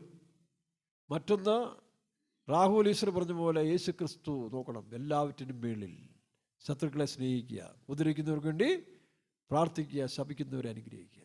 പ്രിയ ബന്ധുക്കോസുകാരെ, പാസ്റ്റർമാരെ, നിങ്ങൾ നീതിയുള്ള വിധികൾ വേണം. നിങ്ങളുടെ കൂടെ നിൽക്കുന്നവരോ നിങ്ങളുടെ സംഘടനയെ ചേർന്ന് നിങ്ങൾക്ക് വോട്ട് ചെയ്യുന്നവരോ അല്ലെങ്കിൽ നിങ്ങളുടെ പാനലിനെ വിജയിപ്പിക്കുന്നവരുടെ കൂടെ എല്ലാം നിന്നാൽ നാളെ ഇതെല്ലാം ചോദ്യം. ഞാൻ എല്ലാ ബന്ധുക്കോസിനും ചേർത്ത് പറയുകയാണ്. ഇവിടെ പിന്നെ അങ്ങനെയുള്ള പാനലുകളൊന്നും ഇല്ലാത്തതുകൊണ്ട് ആ പ്രശ്നം. എന്നാലും ചില ഏഷണിയും ദൂഷണവും പരദൂഷണവും കേൾക്കുന്ന ചുരുക്കം ചിലരുണ്ട്. മനസ്സിലാവുന്നു? അത് ലാഭത്തിന് വേണ്ടി നിൽക്കുന്ന ചില വേലക്കാരുണ്ട്. ചുരുക്കം പേരേ ഉള്ളത്. ഇപ്പം ചുരുക്കം പേരേ ഉള്ളൂ ഈ ഇങ്ങനെയുള്ള കാട്ടായങ്ങൾ കാണിക്കുന്നത്. അത് വിജയിക്കുന്നുമില്ല, അത് വേറെ വിഷയം. മേളിൽ ചെല്ലുമ്പോൾ എല്ലാം തട്ടിപ്പോവുക. അപ്പോൾ ഇതിൻ്റെ പിന്നിൽ ഇതൊന്നും ആത്മീയ കാഴ്ചപ്പാട് സത്യത്തിന് വേണ്ടിയല്ല. അപ്പോസ്തല പ്രവൃത്തി 16-ാം അധ്യായത്തിൽ നമ്മൾ കാണുമ്പോൾ അവിടെ ഇതുപോലെ ഒരു ലാഭക്കച്ചവടത്തിന് വേണ്ടി നോക്കട്ടെ, തങ്ങളുടെ ലാഭം പോയി എന്ന് കണ്ടപ്പോൾ 16:19 അവളുടെ യജമാനൻ തങ്ങളുടെ ലാഭത്തിന്റെ ആശ നോക്കണം, ലാഭത്തിന്റെ ആശ പോയി എന്ന് കണ്ടിട്ട് പൗലോസിനെയും ശീലാസിനെയും പിടിച്ചു. എന്തോ അവിടുത്തെ ലാഭം? ആ വിചാരം, മന്ത്രവാദം. ഇത്രയും കാലമായിട്ട് ഈ കമ്മ്യൂണിസ്റ്റ് ഗവൺമെൻറ് കയറിയിട്ട് പോലും ഇവർക്കിത് നിർത്താനായിട്ടില്ലേ? ഇതെല്ലാം വളരെയല്ലേ. പിന്നെ എന്തുവാണോ സോഷ്യലിസം പ്രസംഗിക്കുന്നത്? ഇവിടെ ആഭിചാരം, മന്ത്രവാദം ആവശ്യമില്ലാത്തെല്ലാം കൂടി വരികയാണ്. മനസ്സിലാവും? അധികാരം കയ്യിലുണ്ടെങ്കിൽ ഏതിനെയും തിരിച്ചു മറിക്കാം. ഒരു ദിവസം കേൾക്കാം, ഭക്തന്മാരെ കൊണ്ട് മണ്ണി കുഴിച്ചിട്ടു, അസ്ഥി കണ്ടെടുത്തു. 10 ദിവസം കഴിയും പറയുന്നു, അങ്ങനെ സംഭവമില്ല, അതൊക്കെ കള്ളത്തരമാണ്, പറഞ്ഞവനെ പിടിച്ചകത്തിടുക. ഇല്ലോ, ഇതൊക്കെയല്ലേ ലോകത്ത് നടക്കുന്നത്? ഇങ്ങനെയുള്ള അധികാരികളും ഭരണകർത്താക്കന്മാരുള്ള ദേശം എങ്ങനെ അനുഗ്രഹിക്കപ്പെടും? അതുകൊണ്ട് ഇത് ഇനി വർദ്ധിക്കത്തേ ഉള്ളൂ. ഇത് വർദ്ധിച്ച് എൻ്റെ ക്ലൈമാക്സിലെത്തുമ്പോൾ സോതോമിനെ തീയിറക്കിയതുപോലെ ഈ ലോകം ന്യായവിധിയിലേക്ക് പോകാൻ പോവുകയാണ്. ഇതിന് കൂട്ടു നിന്ന ഭരണകർത്താക്കന്മാരെല്ലാം ദൈവം ശിക്ഷിക്കപ്പെടും. അതിന് കൂട്ടു നിന്ന പൂജാരിമാർ, പാഷന്മാർ, ഭരണാധികാരികൾ അല്ലെങ്കിൽ ഉസ്താദ് എല്ലാം ദൈവത്തിൻ്റെ ശിക്ഷാവിധിക്ക്, ക്രോധത്തിന് അതിന് വരാൻ പോകണം. അതാണ് ക്രോധാഗ്നി ലോകത്തിലേക്ക് വരാൻ പോകുന്നത്. അതാണ് മഹോദ്രവകാലം. ആ കാലത്തിൽ മനുഷ്യൻ മരിക്കാൻ ആഗ്രഹിക്കും. 16-ാം അധ്യായത്തിലാണെന്ന് തോന്നില്ലയോ? ആ ക്രോധാഗ്നി ഈ ലോകത്തിന്മേൽ ചൊരിയുമ്പോൾ ഈ അന്യായം കാണിച്ചവനൊക്കെ മരിക്കാൻ ആഗ്രഹിക്കും. പക്ഷെ മരണം മാറിപ്പോകും, അനുഭവിച്ചേ തീരുള്ളൂ. ഈ അന്യായം കാണിക്കുന്ന സകല പുള്ളികളും ദൈവത്തിൻ്റെ ക്രോധാഗ്നിയിൽ ബന്ധരിഞ്ഞ്, ഒരു പാട്ടില്ലയോ അല്ലയോ, ബന്ധരിഞ്ഞ് പോകരുതല്ലയോ, എന്തോ ചൂള പോലെ കത്തുന്ന ഇല്ല, അതിൻ്റെ ബാക്കിയുണ്ടല്ലോ, മലാക്കിയുടെ പുസ്തകത്തിൽ വായിക്കുമ്പോൾ ചൂള പോലെ കത്തുന്ന ഒരു ദിവസം വരും. വായിച്ചേ 4-ാം അധ്യായം, മലാക്കി 4-ന്റെ. ചൂള പോലെ ഒരു ദിവസം വരും, കത്തിക്കും കേട്ടോ. ദൈവം തമ്പുരാൻ തന്നെ ഇതിനെ കത്തിക്കുന്നൊരു ദിവസം. സോദോമിനെയും ഗോമോറയും കത്തിച്ചു. അപ്പോഴാണ് എന്ത് ചെയ്തത്? ഇന്നും അത് തെളിവായിട്ട് കിടക്കുകയല്ലേ, ചാവുകടൽ. അത് 1000 വർഷ ഭരണത്തിൽ അതിന് മോശം ഉണ്ടാകത്തുള്ളൂ. 1000 വർഷ ഭരണത്തിൽ ആ ചാവുകടലിലെ വെള്ളം പത്യമാകും. യെരുശലേമിൽ നിന്ന് ഒരു ഉറവ് വന്ന് അതിനെ പത്യമാകും എന്ന് പറഞ്ഞ പോലെ ഈ അന്യായം ചെയ്യുന്ന സകല രാജ്യങ്ങളിലെ ഭരണാധികാരികളും അവൻ്റെ സന്തതികളും അതുപോലെ ജനങ്ങളും കൂട്ടുനിൽക്കുന്നവനെല്ലാം ഈ ക്രോധാഗ്നിയിൽ വെന്തുപോവുകയാണ്. ഈ സത്യം പറഞ്ഞതിന് ശേഷം പിടിച്ച് ജയിലിലിട്ടാലോ തലവെട്ടിയാലോ ഒരു കുഴപ്പമില്ല, നേരെ സ്വർഗത്തിൽ പോകാം. ഇനി അതിനുവേണ്ടി തന്നെ ജീവിക്കുക. അന്നും ഇന്നും അത് തന്നെയാണ്. അതുകൊണ്ട് ചൂള പോലെ കത്തുന്ന ഒരു ദിവസം വരും. വായിക്കാം. ചൂള പോലെ കത്തുന്ന ഒരു ദിവസം വരും, അപ്പോൾ അഹങ്കാരികളൊക്കെയും. പെന്തക്കോസ്തുകാരെ, നിങ്ങൾ ഓർത്തോണം, നാം ഈ ഭൂമിയിലുള്ളവരല്ല. ഇവിടെ കുസ്തി പിടിക്കാൻ നമുക്ക് അവകാശമില്ല. എൻ്റെ രാജ്യം ഐഹികമല്ല. ഇവിടെ നമുക്ക് പൗരത്വമില്ല. ഇവിടെ നമ്മൾ പരദേശികളാണ്, അന്യരും പരദേശികളുമാണെന്ന് ഓർത്തുകൊണ്ട് നമ്മുടെ രാജ്യത്തിലേക്ക് പോകാൻ നമ്മൾ ഒരുങ്ങിക്കുമോ? ഒരുപക്ഷെ ഇവർ നമ്മുടെ തലവെട്ടി വിടും, ഇല്ലെങ്കിൽ രൂപാന്തരപ്പെട്ട് പോകാം. ഏതായാലും സംഭവിക്കും. അതിനുവേണ്ടി ഒരുങ്ങിക്കൊള്ളുക. ചൂള പോലെ കത്തുന്ന ഒരു ദിവസം വരും. ചൂള പോലെ കത്തുന്ന ഒരു ദിവസം വരും, അപ്പോൾ അഹങ്കാരികളൊക്കെയും സകല ദുഷ്പ്രവർത്തിക്കാരും താളടിയാകും. തീരുന്നില്ല, വായിച്ചേ. വരുവാനുള്ള ആ ദിവസം വേരും കൊമ്പും ശേഷിക്കാതെ വണ്ണം ദഹിപ്പിച്ചു കളയുമെന്ന്. എങ്ങനെ ദഹിപ്പിക്കുന്നത്? യവന്മാർ കണ്ടുപിടിച്ച ആറ്റം ബോംബുകളാ, അല്ലാതെ ദൈവം തമ്പുരാൻ അവിടെ നിന്നും ഇറക്കുന്നില്ല. അതാണ് 2 പത്രോസ് 3-ാം അധ്യായത്തിൽ വായിക്കുമ്പോൾ അവിടെ ഇരിക്കുന്നതാ, മൂലപദാർത്ഥങ്ങൾ കത്തി ഒഴുകും. Elements are burn away. Atom, neutron, proton, electron ചേർന്നതായ ബോംബുകൾ. ഇതെല്ലാ രാജ്യങ്ങളും അണുബോംബുകൾ വെച്ചിരിക്കുകയാണ്. അവസാനം ഇവനൊക്കെ കരി കയറി പാകിസ്ഥാൻ ഇന്ത്യയുടെ മേലിടും, ഇന്ത്യ അപ്പുറത്തിടും, അവിടെ ഇവരിടും. എല്ലായിടത്തും ഒരു കത്തലുണ്ടാകും. വായിക്കാം. കർത്താവിന്റെ ദിവസമോ കള്ളനെ പോലെ വരും, അന്ന് ആകാശം കൊടുമുഴക്കത്തോടെ ഒഴിഞ്ഞു പോകും. മൂലപദാർത്ഥങ്ങൾ കത്തി ഒഴുകി. ഇവന്മാരുണ്ടാക്കി വെച്ചിരിക്കുന്നത് ഇതെല്ലാം അവനെയൊക്കെ തലയ്ക്ക് തന്നെ വീഴുകയും ചെയ്യും. വായിക്കാം. മൂലപദാർത്ഥങ്ങൾ കത്തി ഒഴുകുകയും ഭൂമിയും അതിലുള്ള പണികളും വെന്തു പോകുകയും ചെയ്യും. ഇങ്ങനെ ഇവ ഒക്കെയും അഴിവാനുള്ളതാകയാൽ ആകാശം ചുട്ടൊഴിവാനും മൂലപദാർത്ഥങ്ങൾ വെന്തുരുകുവാനുമുള്ള ദൈവ ദിവസത്തിന്റെ വരവും കാത്തിരുന്ന് ബന്ധപ്പെടുത്തിക്കൊണ്ട് നിങ്ങൾ എത്ര വിശുദ്ധ ജീവനവും ഭക്തിയും. നാം ഈ ദിവസങ്ങളിൽ നമ്മുടെ ലക്ഷ്യത്തിലേക്ക് നീങ്ങിക്കോണം. ലോകമനുഷ്യെ പോലെ അത് നടന്നോട്ടെ, ഇതൊന്നും തലയ്ക്കകത്ത് കയറ്റരുത്. അന്യായങ്ങൾ കാണിക്കാൻ പോകരുത്. ആരോട് കടപ്പെട്ട് ജീവിക്കരുത്. വേഗം വരുന്ന യേശുവിനെ എതിരേൽക്കുവാൻ നമുക്ക് ഒരുങ്ങാം. ലോകം ന്യായവിധിയിലേക്ക് നീങ്ങുന്ന കാലം, അവൻ്റെ ക്രോധാഗ്നിയിൽ. അപ്പോൾ കുറച്ചൊന്ന് പാടിക്കുകയും. ദൈവകോപയിൽ നീയും ബന്ധരിഞ്ഞു പകരുതേ, നിത്യാദിയിൽ വീഴരുതേ, നിത്യാജീവൻ വീഴരുതേ. ഇന്നു തന്നെ രക്ഷ നേടുക, ഇന്നു തന്നെ രക്ഷ നേടുക. ഒരു നാളുണ്ടേ ഭീകരമതു വന്നിടും, ആരുവിടെ നിൽക്കും ദുഷ്ടർ വേരുകൊമ്പോടൊഴിയുമ്പോൾ, ആരവിടെ നിൽക്കും ദുഷ്ടർ വേരുകൊമ്പോടൊഴിയുമ്പോൾ. ക്രോധത്തിൽ നീയും വെന്തരിഞ്ഞു പോകരുതേ, നിത്യാദിയിൽ വീഴരുതേ, നിത്യാദിയിൽ വീഴരുതേ. ദൈവകോപത്തിൽ നീയും വെന്തരിഞ്ഞു ചാകരുതേ, നിത്യാദിയിൽ വീഴരുതേ, നിത്യാദിയിൽ വീഴരുതേ. തീയിൽ നീയും വെന്തരിഞ്ഞു ചാകരുതേ, നിത്യാദിയിൽ. സ്തോത്രം ചെയ്യാം. സ്തോത്രം, സ്തോത്രം, സ്തോത്രം. വളരെ ദൈവഭയത്തോട് ജീവിപ്പാൻ കൃപ വരുന്നതിനായി സ്തോത്രം ചെയ്യാം. പ്രാർത്ഥിക്കുക. ഞങ്ങളെ കൂടാതെ സ്നേഹിക്കുന്ന സ്വർഗീയ പിതാവേ, പിതാക്കന്മാർ സത്യത്തിൽ